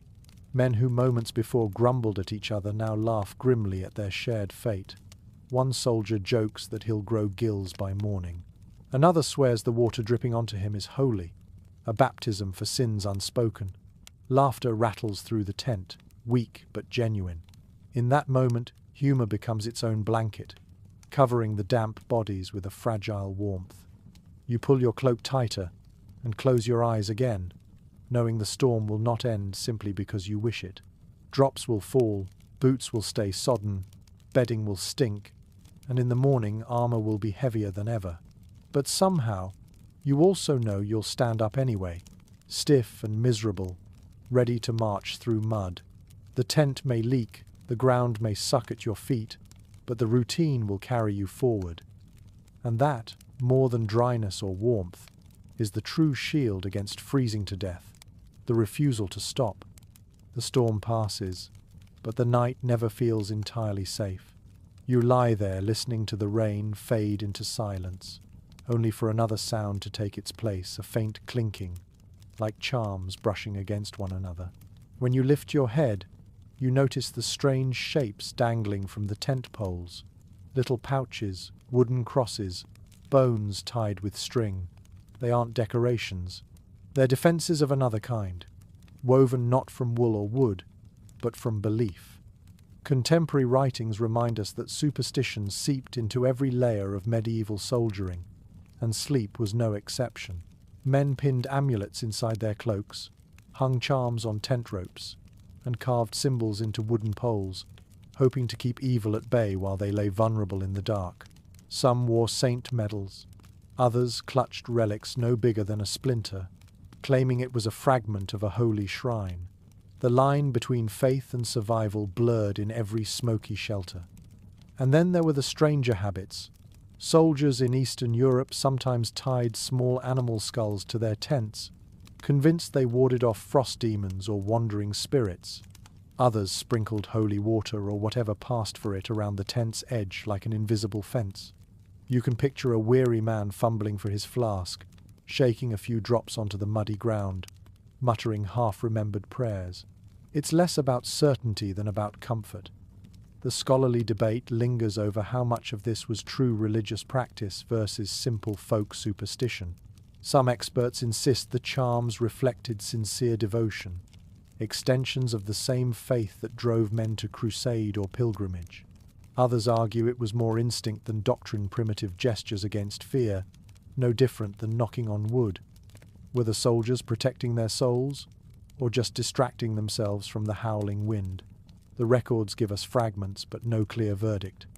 You stretch out your hand and touch the charm dangling closest to you. It's a scrap of cloth tied into a knot, stiff with grease, smelling faintly of smoke. Maybe it once held herbs, maybe a token from a wife or child, now reduced to a talisman in this wet camp. The man who hung it believes it matters, and as you lie beneath it, You realize it matters to you too, if only because it reminds you of the world beyond war. Around you, men whisper in half-sleep, prayers tumbling with curses. One soldier crosses himself repeatedly, muttering the names of saints. Another strokes a wooden token, thumb rubbing it smooth with habit. Someone else snores loudly, oblivious, either too exhausted or too faithless to join in. The tent becomes a strange chapel of sorts, its congregation sprawled on damp ground, its hymns mumbled, its relics improvised. The air carries not just the stench of wet wool, but the faint sweetness of herbs crushed into charms. Lavender, perhaps, or thyme. You inhale, and for a fleeting moment the tent smells almost like a hearth at home. Then another draught pushes through, and the illusion fades. Still, you cling to it. Picture the canvas lit faintly by coals, shadowy shapes of charms swaying, pendants brushing the fabric, crosses glinting in dim glow. Soldiers' faces gleam with sweat and soot, eyes half closed yet darting toward these talismans as if to check they're still in place. Outside, the wind rattles the ropes, but inside you feel the fragile comfort of belief strung like thread between each man. You close your eyes again, hand still brushing the little knot of cloth. Perhaps it does nothing. Perhaps it holds no power at all. But belief itself is power, and in the cold night, when everything else feels hostile, even scraps of superstition can feel like a shield. You breathe deeply, clutching the thought like a blanket, and drift again into uneasy rest, protected not by walls or warmth, but by faith, yours or someone else's. It hardly matters. You wake to the feeling of something warm pressing against your side. Not another soldier this time, but something softer, furrier. You turn slightly and find the camp dog curled tightly against you, nose tucked into its tail, breath puffing in quiet huffs. It has crept in during the night, choosing your corner of the tent as its refuge. For a moment, the cold fades, and all you feel is the steady pulse of heat radiating from its small body. Chroniclers often note that animals wandered freely through medieval camps, and dogs were the most common companions. They scavenged scraps, guarded supplies, and followed soldiers as if tied by invisible leash. When the nights grew cold, these animals weren't shooed away. They were welcomed, sharing warmth with their human companions. The presence of a dog was more than comfort, it was a practical survival tool, a living heater on four legs. And here's a curious glimpse from the margins of history. Some soldiers gave dogs honorary roles in camp life, calling them mascots or guardians. One source from a Burgundian campaign tells of a mutt nicknamed Captain who slept in the commander's tent and barked loudly enough to rouse men when an enemy scout approached. Another account speaks of dogs being wrapped in spare cloaks during sieges, their warmth treasured as much as their loyalty. Yet experts remain divided on whether this bond was common or exceptional. Some argue that dogs were everywhere, indispensable companions to lonely soldiers. Others suggest their role was exaggerated, that animals were more nuisance than aid, spreading fleas and stealing food. Was the dog a beloved comrade in arms, or just another hungry mouth in a camp already stretched thin? The truth, as ever, is muddied. You stroke the animal's fur, coarse yet comforting. It smells faintly of smoke and meat scraps, like everything else in camp, but its warmth is undeniable. You can feel the steady thump of its heartbeat, faster than yours, steady as a drum. The dog sighs deeply, pressing closer, as if it knows the bargain. It gives heat, and in return it receives shelter. Around you, other men notice. One grumbles jealously, muttering that you've stolen the best blanket in camp. Another chuckles softly, calling the dog wiser than most soldiers for finding the warmest spot. A third tosses a scrap of bread across the tent, which the animal snaps up without lifting its head. In that dim space, the dog becomes something more than just an animal. It becomes a bridge, uniting tired men in shared amusement. The smells of the tent are softened slightly by the dog's presence, oddly enough. The musky scent of fur blends with the wool, almost masking the harsher tang of sweat and smoke. You inhale and for a moment imagine a hearth, a village home. a life where warmth is given freely, not clawed from the night. Picture the scene. The dog curled in a tight circle, soldiers hunched under cloaks, eyes half shut, all sharing the same fragile cocoon of heat. The canvas walls ripple in the wind, but inside, the animal's presence anchors the group. It is a small reminder that not everything in war is bleak.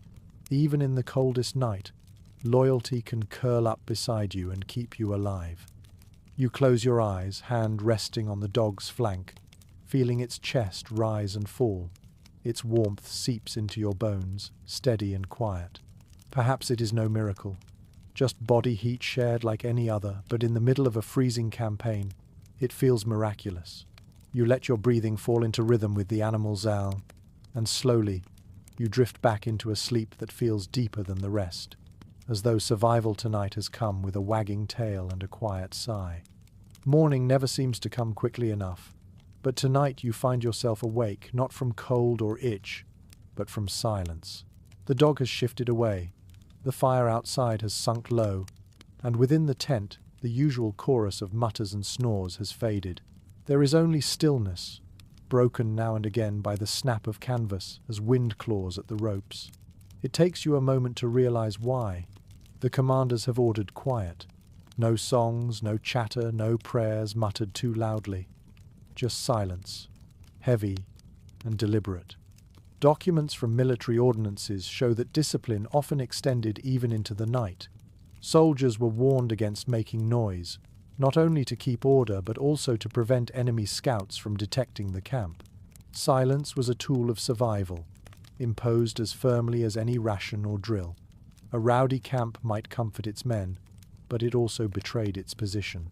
Quiet tents meant safer soldiers, though the price was a suffocating hush that weighed on every ear. And yet, odd exceptions existed. Some armies developed codes of whispered signals, clicks of the tongue, small knocks against shields that let men communicate without raising voices. Imagine lying awake, hearing not a word but the faint tap-tap that meant all clear, or the hiss that meant trouble. These tiny noises became the lullabies of discipline, reminders that silence did not mean neglect, but vigilance. Interpretations vary over how strictly such rules were followed. Some historians argue commanders enforced silence with brutal punishments, lashing men who laughed too loudly. Others believe that, outside of campaigns near enemy lines, soldiers ignored the order and filled their tents with noise anyway. Was this hush universal, or just an ideal scribes wanted readers to believe?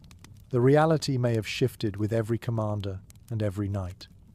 You lie there, listening to the absence of sound.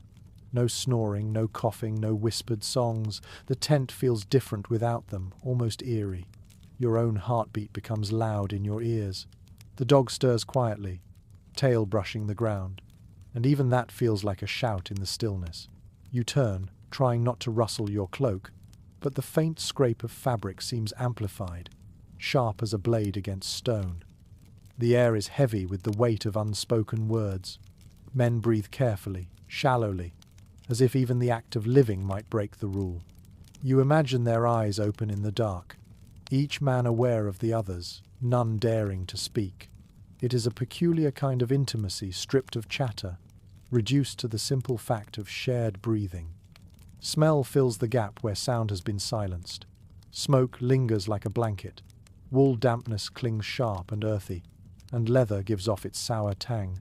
In the absence of voices, your senses sharpen toward these odors, as if the tent itself wants to remind you that silence cannot erase discomfort. Picture the camp from above, dark mounds of tents huddled together, no songs rising, no laughter spilling out. The only sound is the wind combing through guy ropes and the occasional crack of wood in a fire smothered to embers. To an outsider, it would look like a graveyard rather than a living camp, each tent a tombstone under moonlight. And yet, there is power in the quiet. You sense the discipline binding you together, invisible but strong. In silence, men learn to endure not just cold but also stillness. They lie with thoughts unspoken, fears unsaid, prayers whispered only inside their minds. It is a different kind of survival, not by warmth, but by restraint. As you curl back into your cloak, the hush presses in, but you let it settle. Your eyelids droop, your body stiffens, and you drift not into the noisy half-dreams of other nights, but into a deeper, more disciplined sleep. The silence holds you like an iron frame, unyielding but steady, carrying you toward dawn. When dawn creeps across the horizon, it brings little warmth. The fire outside has sunk to ash, the dog has slipped away to scavenge scraps, and you notice something different in the tent. A blanket of mismatched colors spread across two men.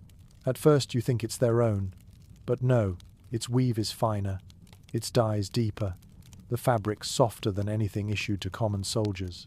Then you realize what it is. Spoils. Someone has looted it, maybe from a village yesterday, maybe from a noble's baggage train.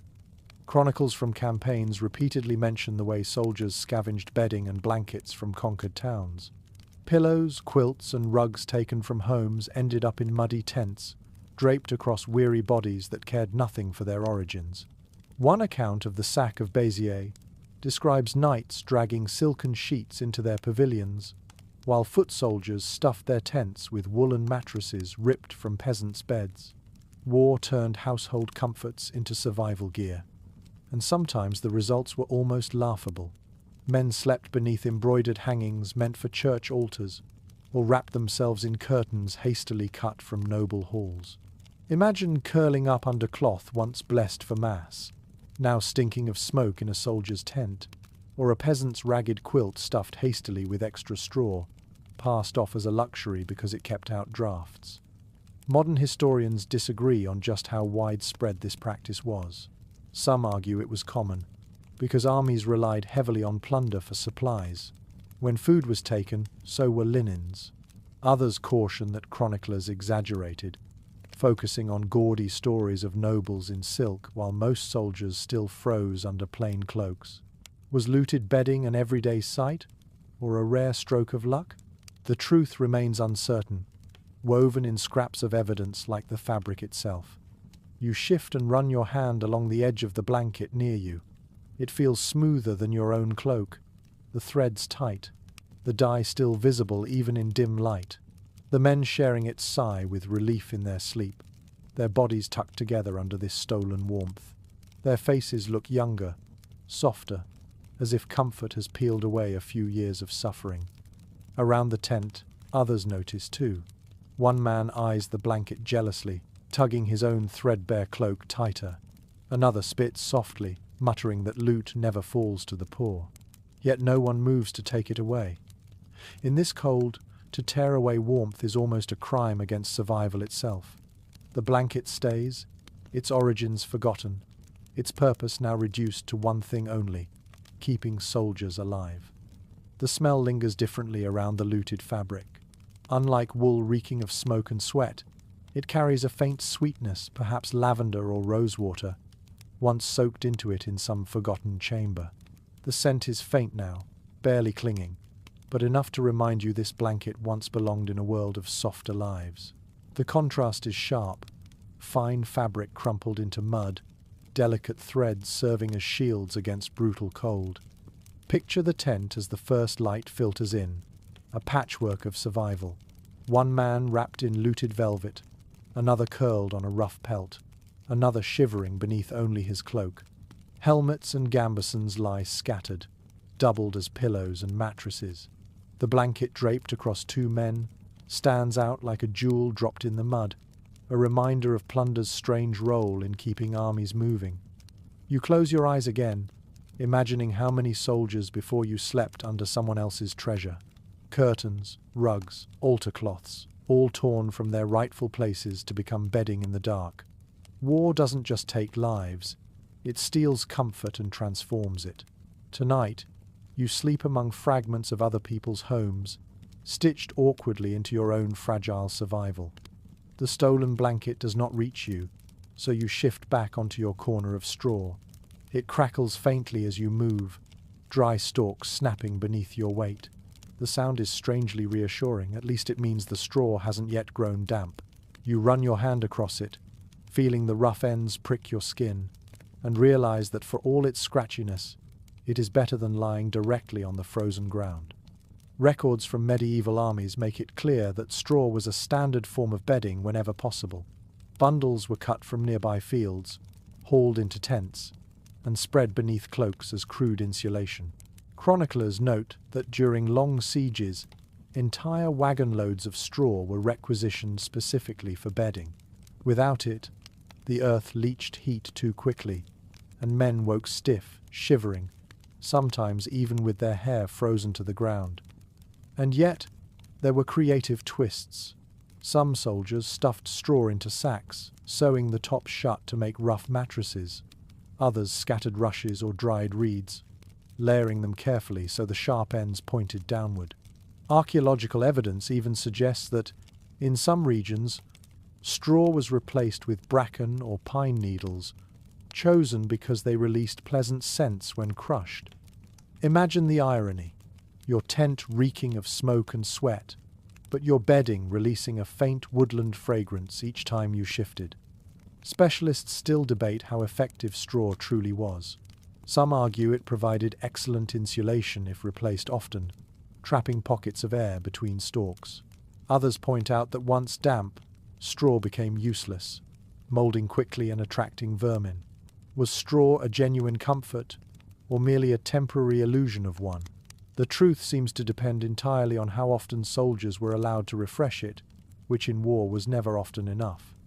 You stretch your legs and feel the uneven padding beneath you. Some stalks poke sharply, others cushion your joints. The texture shifts constantly, never truly soft, but just enough to dull the ache of the earth. Around you, men shift in their own straw beds, each pile uneven, some reduced to handfuls after nights of trampling. One man mutters as he plucks a stalk from under his cloak, rubbing it between his fingers like a talisman before tossing it aside. The smell of straw fills the tent dry, dusty, faintly sweet. It mingles with the harsher odors until, for a moment, the tent smells almost like a barn. You breathe it in and think of stables, of animals bedded down warm and safe, and envy them. Horses with their deep straw stalls might be more comfortable than the men meant to ride them. Picture the tent carefully. Cloaks sprawled on uneven piles of straw, boots lined up along the flap, gambesons tossed carelessly atop rushes. The straw glows faintly golden in the thin morning light, a rare brightness against the gloom. Bits cling to clothing, sticking in hair and beards, leaving men looking as though they've sprouted dry whiskers overnight. No one bothers to brush it off anymore. It has become part of camp life, another layer of discomfort so familiar it no longer draws complaint. You curl onto your side, cheek pressed against the brittle stalks. They scratch but also support you, keeping your face from touching the cold mud. You sigh, grateful for even this thin barrier. Straw isn't luxury, not by any measure, but it is enough. And in the world of tents and cold nights, enough is the closest thing you will ever find to comfort. Morning comes harshly, not with warmth, but with a deeper kind of cold that seems to have crept into your very bones while you slept. You open your eyes and see your breath clouding before you like smoke from a dying fire. The tent walls are stiff with frost, the canvas crackling when touched, each seam outlined in white crystals. You shift your cloak and realize it too has frozen where it absorbed last night's damp, stiff as a plank, bending reluctantly as you move. Sources from winter campaigns tell us that frozen mornings were one of the worst ordeals for medieval soldiers. Chroniclers describe tents coated in rime, ropes snapping when pulled taut, and armor that had to be pried apart before it could be worn. Even horses stood coated in frost, their breath rising like steam in the pale dawn. Surviving such mornings demanded not strength of arms but sheer persistence, the ability to force a frozen body into motion. And there are stranger accounts, almost humorous if they weren't so miserable. Men sometimes woke to find their beards frozen into their cloaks, locked in place by ice crystals. Others discovered boots stiff enough to stand upright without feet inside, transformed overnight into grotesque statues. Picture stumbling from your tent, shaking a boot like a block of wood, cursing as you tried to soften the leather near the fire. Scholarly opinions diverge on how much these icy conditions actually crippled armies. Some argue entire campaigns stalled because frost made armor unusable and roads impassable. Others suggest soldiers simply endured, their movements slower but still relentless. Were frozen mornings catastrophic or just another misery among many? The evidence is too inconsistent to settle it completely. You sit up slowly, cloak crackling as you pull it from your shoulders. Your fingers ache, stiff and clumsy, fumbling with the frozen ties of your tunic. Around you the tent stirs with groans and curses. One man shakes his straw bedding, sending up a faint shower of frost. Another rubs his hands furiously, blowing into them, muttering prayers through chattering teeth. Everyone looks older in this light, their faces grey and hollowed, their eyes squinting against the pale sun that promises no warmth. The smells of camp shift in the frost. Smoke hangs sharp and acrid, fresher than before, as if even the fire struggles to burn in this air. The usual stench of sweat is muted, replaced by the clean bite of cold, though beneath it lingers the faint sourness of damp wool, stiffened into ice. You draw a long breath, your lungs stinging, and cough against the rawness of frozen air. You picture yourself crawling toward the tent flap. Outside, the ground gleams silver, every blade of grass rimmed in frost. Armor lies scattered, helmets and breastplates glazed with a thin layer of ice, so cold they reflect the morning light. Horses stamp and snort, their nostrils steaming. Fires struggle, men crouched low to coax embers back to life with trembling hands. It looks less like an army than a field of statues slowly thawing. You force yourself to your feet, every joint stiff, every movement reluctant. Your boots are hard, leather cracking faintly as you walk. You lift a gauntlet from the ground and nearly drop it, shocked by how bitterly it bites into your skin. The metal feels more weapon than armor in this state, wounding the wearer before the enemy even arrives. You blow into it, rub it with your cloak, try anything to soften its cruel chill. Around you, others wage the same small battles, warming swords by the fire, tugging stiff straps into place, shaking frost from cloaks. No one speaks much. The cold steals words as surely as it steals heat. The only sounds are the crack of ice breaking, the hiss of breath, the dull groans of men pushing themselves upright. And yet, even in this misery, life continues. Someone manages a joke about statues coming to life, and a ripple of weak laughter passes through the camp. Another soldier, desperate, sets his frozen boots too close to the flames, and they smoke furiously, drawing curses and jeers. These moments of absurdity puncture the silence, proof that men can still laugh even when their teeth chatter. You pull your cloak tighter and stare at the pale sun as it climbs reluctantly into the sky. It offers light but no warmth, painting the frost in glittering patterns that almost look beautiful if beauty could coexist with numb fingers and aching lungs. You sigh, shoulders heavy, and prepare for another day.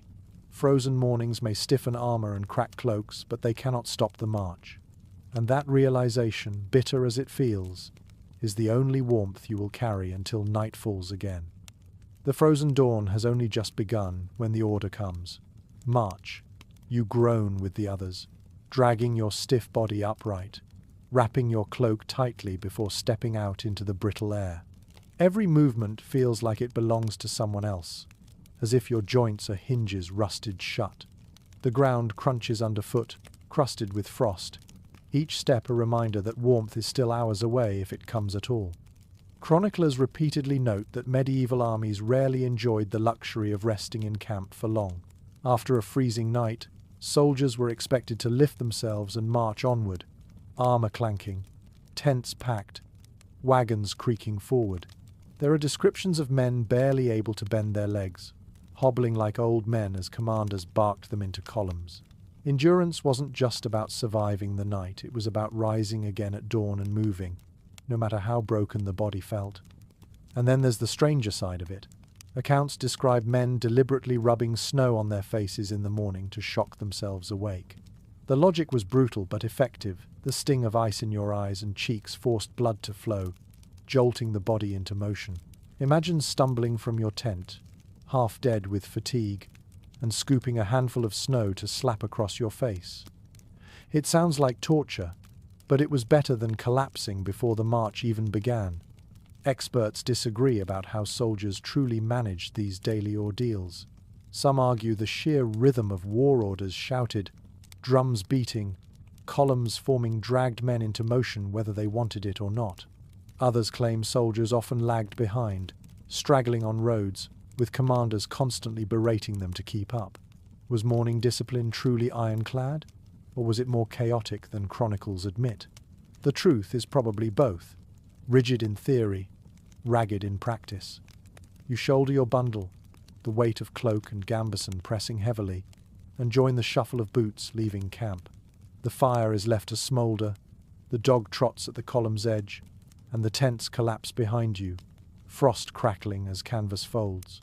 The air smells sharper out here, filled with cold earth and smoke that clings to your hair.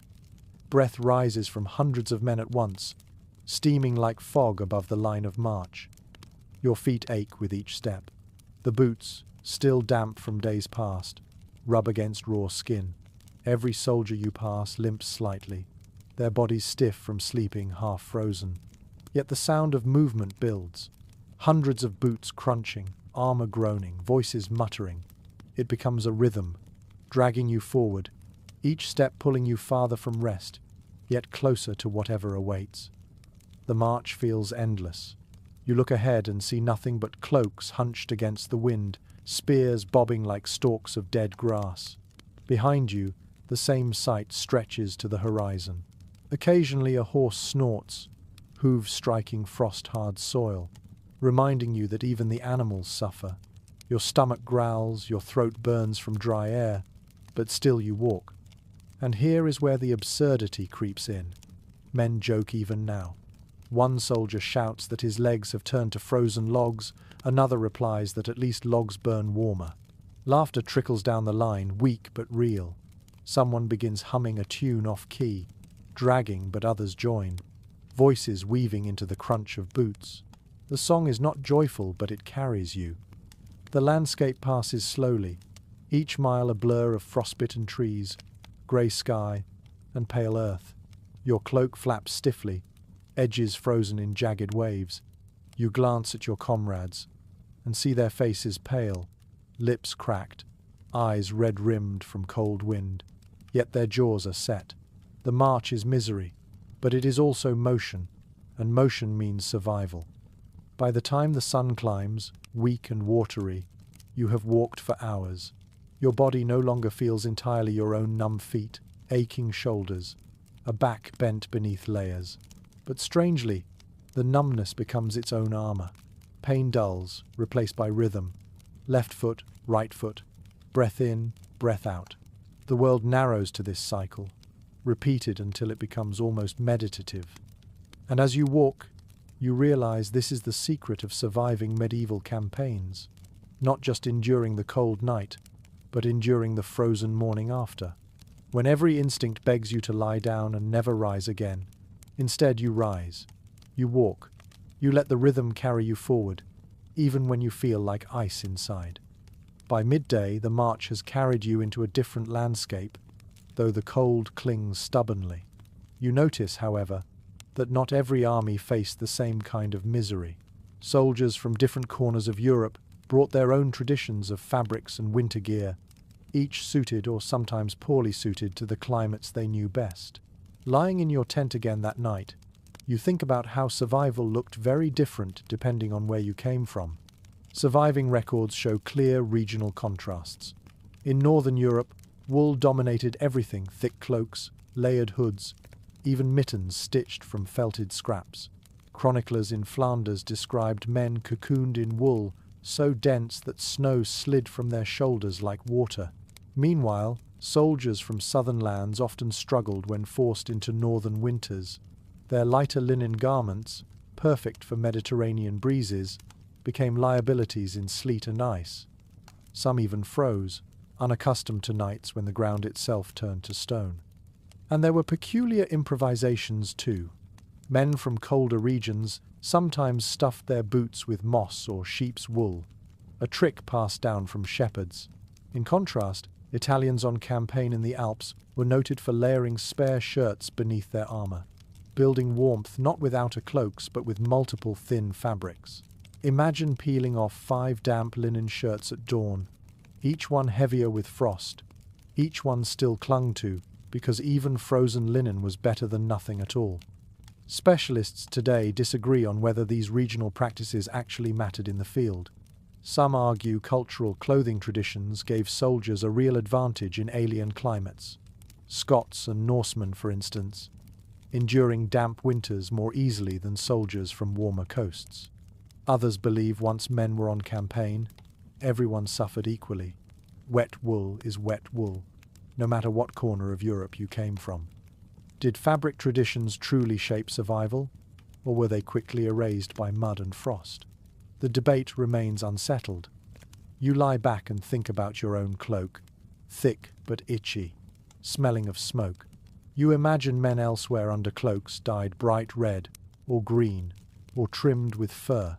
Some were heirlooms, passed down through families, their wearers believing the fabric carried the strength of ancestors.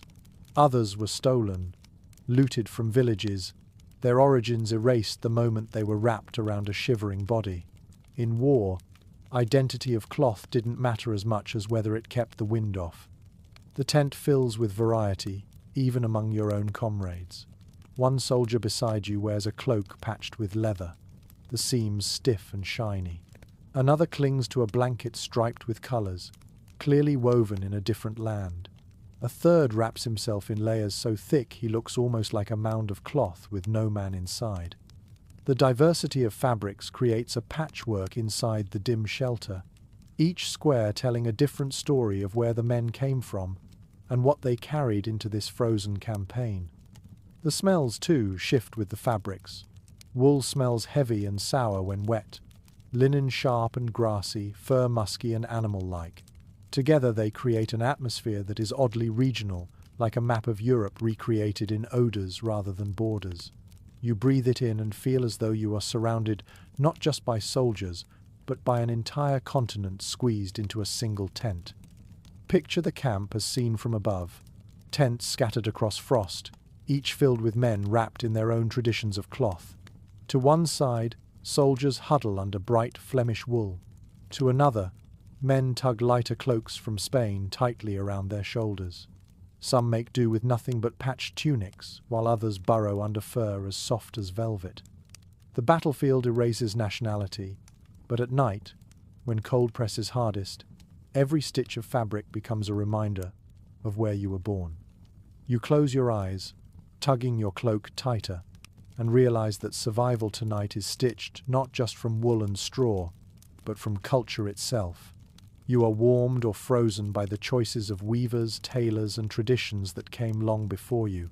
And though tomorrow you will march again beside men from distant lands, tonight you share their struggle, wrapped together in the patchwork quilt of Europe's fabrics.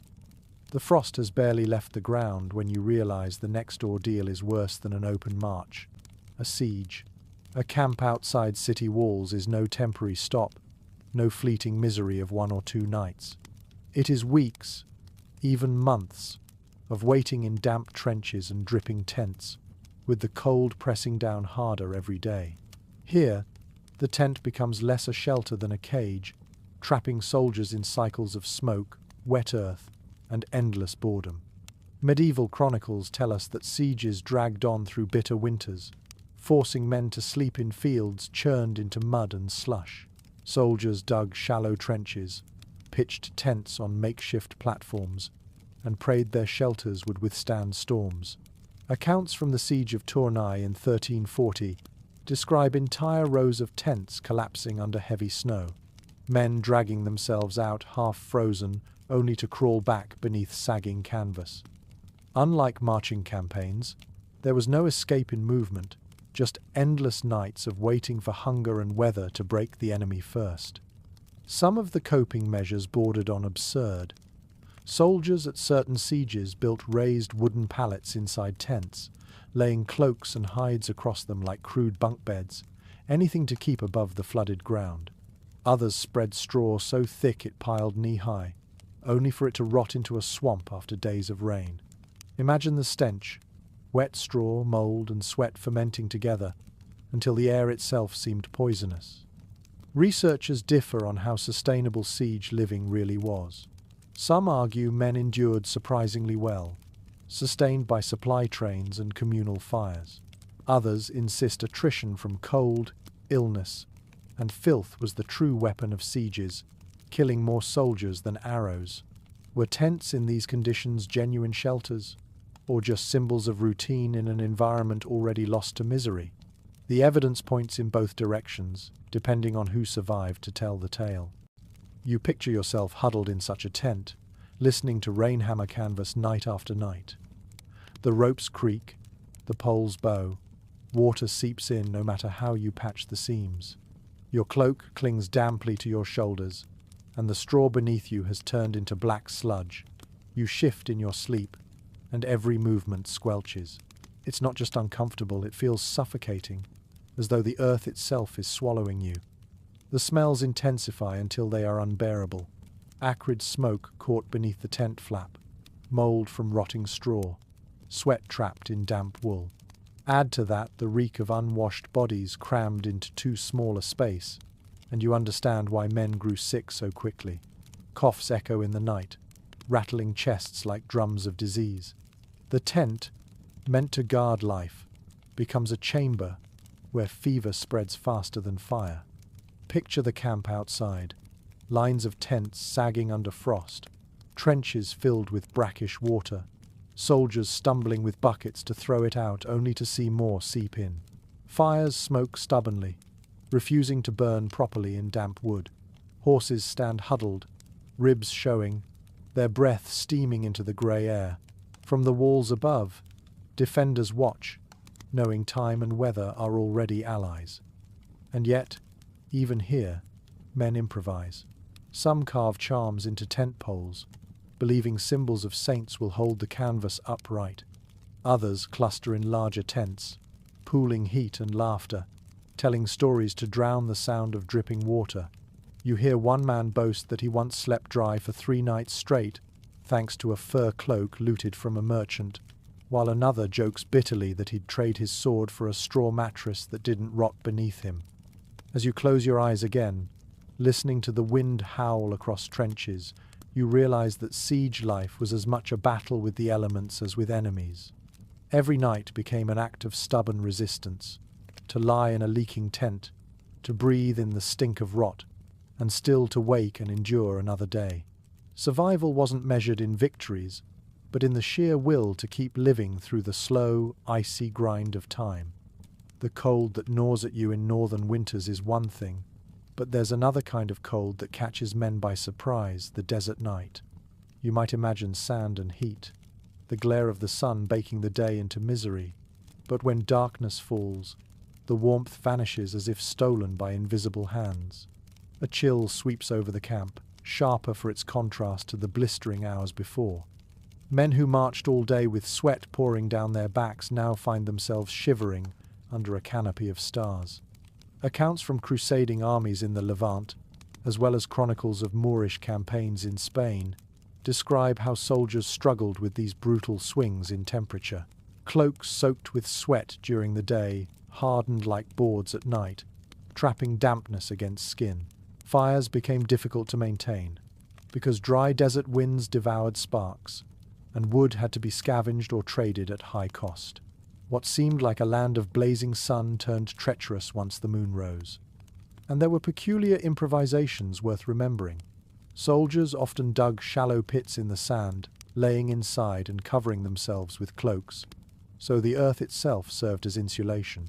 Others slept beneath their shields, turning curved metal or wood into a roof against the cold wind. Some men even claimed that burying their feet in warm sand before nightfall kept them comfortable until dawn, a trick that worked only if the desert held the day's heat long enough. Scholars remain divided on whether these methods truly helped. Some point to records of men freezing to death during desert campaigns, evidence that improvisations fell short. Others argue that the very survival of armies in such climates proves these tactics must have been at least somewhat effective. Were soldiers enduring, or merely gambling each night on luck? The answer is buried as unevenly as their makeshift beds. You imagine yourself lying in such a tent, its canvas straining against hot winds that suddenly turn icy. Sand creeps into every seam, filling your boots, grinding between your teeth. The stars above seem endless, sharp as frost themselves, their beauty mocking your shivering body. Your cloak clings stiff with dried sweat, the smell pungent, sour, intensified by the dry air. Around you, men cough hoarsely, their throats roar from dust, their voices brittle as parchment. The silence of the desert night is different from northern winds. Here there is no rustle of trees, no patter of rain, only vast emptiness, broken by the occasional bark of a jackal or the cry of some night bird. Every sound feels magnified. Footsteps crunching sand, the hiss of a tent rope shifting, the pop of a coal refusing to die. You pull your cloak tighter, but the cold slithers under it like a snake, finding every gap. Picture the camp from above. Tents huddled like dark shells scattered across pale dunes, each one glowing faintly from within as men cluster around braziers of scavenged wood. Horses stand tethered, their bodies hunched, their breaths fogging the dry night air. The fires flicker weakly, their light swallowed by the immensity of the desert. From a distance, the army looks like a handful of fireflies trapped in an endless sea of sand. Despite the misery, laughter still trickles through the tents. One soldier jokes that he preferred the snow of home to this cursed land where you sweat and freeze in the same day. Another mutters that at least here, lice die quicker in the dry air, and the tent bursts briefly with laughter. Survival, again, is stitched not only with cloaks and fires, but with humor, the last defense against despair. You close your eyes, the sand scratching against your cheek, the stars glaring overhead. The cold still seeps into your bones, but you tell yourself the dawn will come, the sun will rise, and once again heat will return. That cycle burning days and freezing nights becomes its own rhythm, as steady and punishing as the marches of northern frost.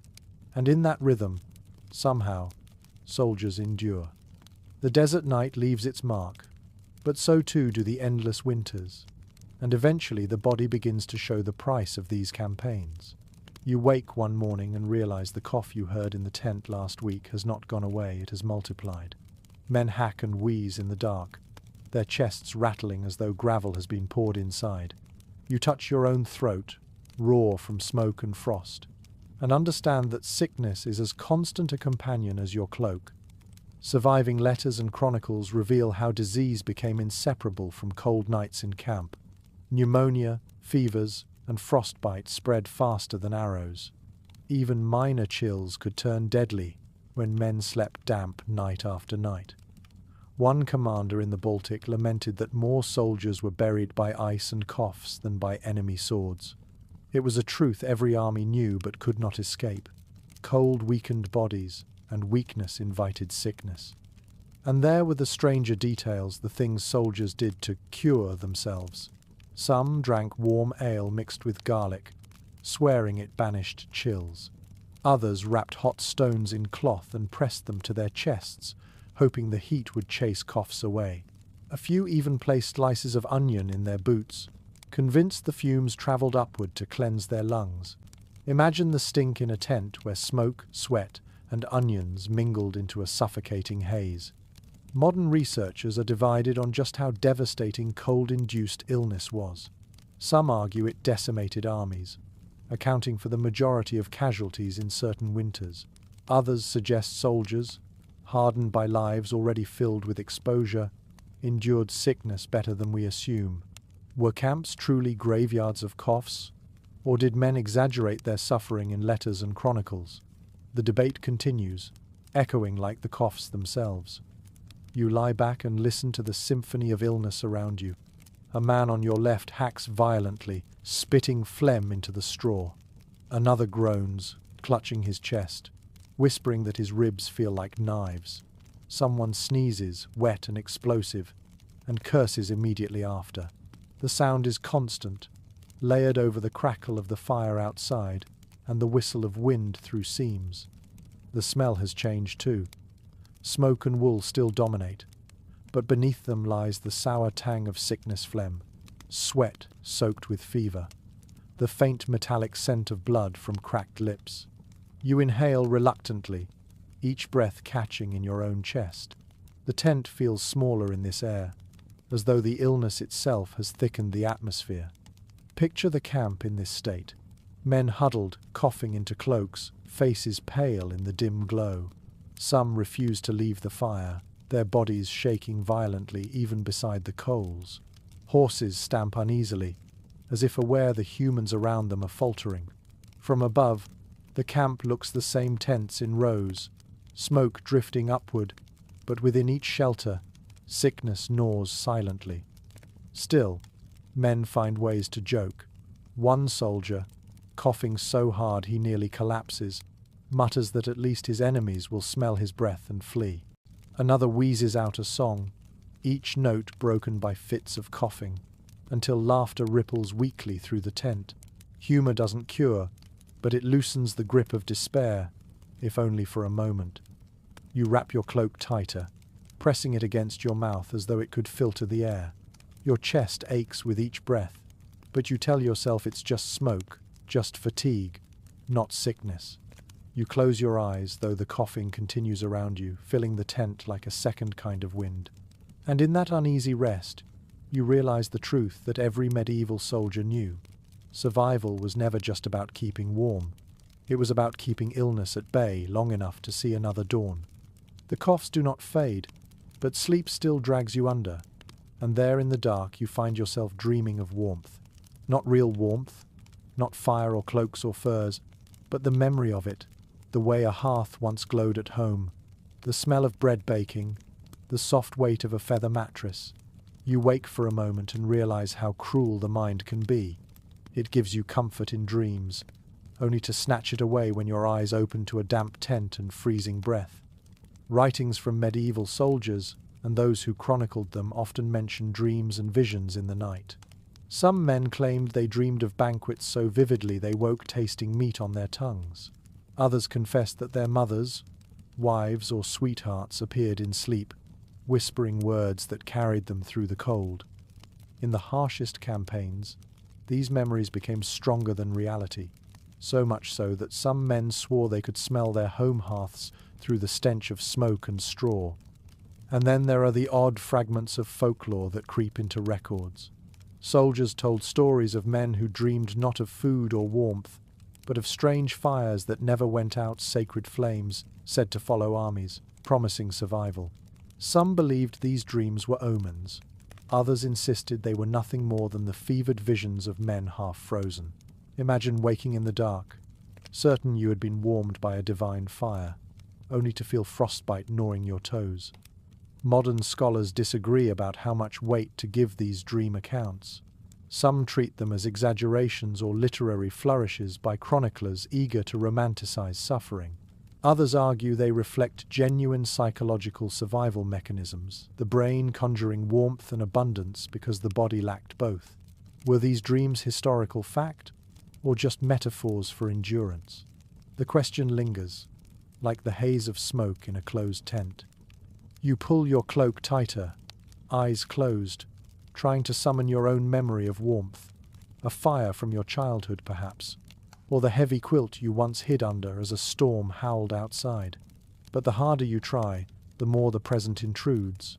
The damp smell of wool, the ache in your joints, the cough rattling from the man beside you. Memory flickers but cannot hold back the chill.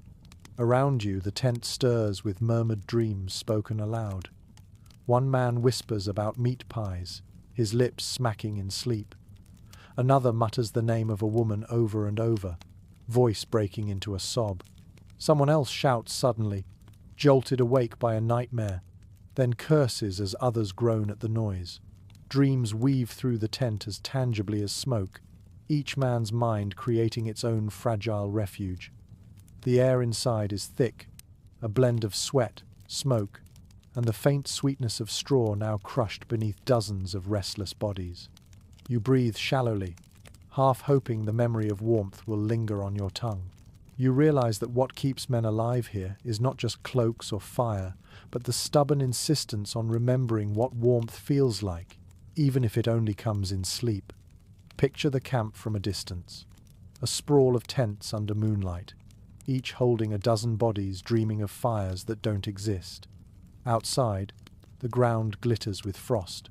Inside, men twitch and murmur, clinging to illusions stronger than their rags. To any observer, it looks like misery. To the men inside, it is also survival. You close your eyes again, determined to hold on to some scrap of warmth, even if it's false. You let your mind wander to imagined firesides, to laughter at tables, to the glow of hearths. And though your body lies stiff and frozen on straw, your spirit floats for a moment in memory, borrowing comfort from a world far away. The dream fades, and when you open your eyes, you understand something that has been building all along. Survival in these tents has never been just about wool, or fires, or scraps of straw. It has always been about the will to keep going when the cold presses in from every side. You look around and see men still breathing, still stirring under their cloaks, and you realize endurance is as much mental as physical. Sources from medieval campaigns repeatedly stress that morale was as vital as food or fuel. Commanders wrote that an army with warm cloaks but broken spirits could crumble faster than one half-starved but still laughing. Cold nights in tents tested not only the body's resilience, but the mind's, too. Men had to convince themselves each morning that survival was worth the effort. And sometimes they used unexpected methods. Accounts describe soldiers telling jokes so crude or absurd that men laughed until tears froze on their cheeks. Others sang lullabies from their childhoods, voices cracking but determined. Some even played simple games, tossing dice in the straw, scratching patterns into frost on the canvas walls. Anything to turn misery into routine. These small acts stitched the mental fabric that cloaks alone could not provide. There is still debate among historians about which mattered more, the physical strategies of survival or the psychological ones. Some argue no charm, no song, no memory could fight frostbite. Others insist it was precisely these fragile mental rituals that carried soldiers through, allowing them to rise at dawn and march again. Did men endure because their cloaks held, or because their minds refused to break? The answer remains slippery, like smoke escaping through a tent seam.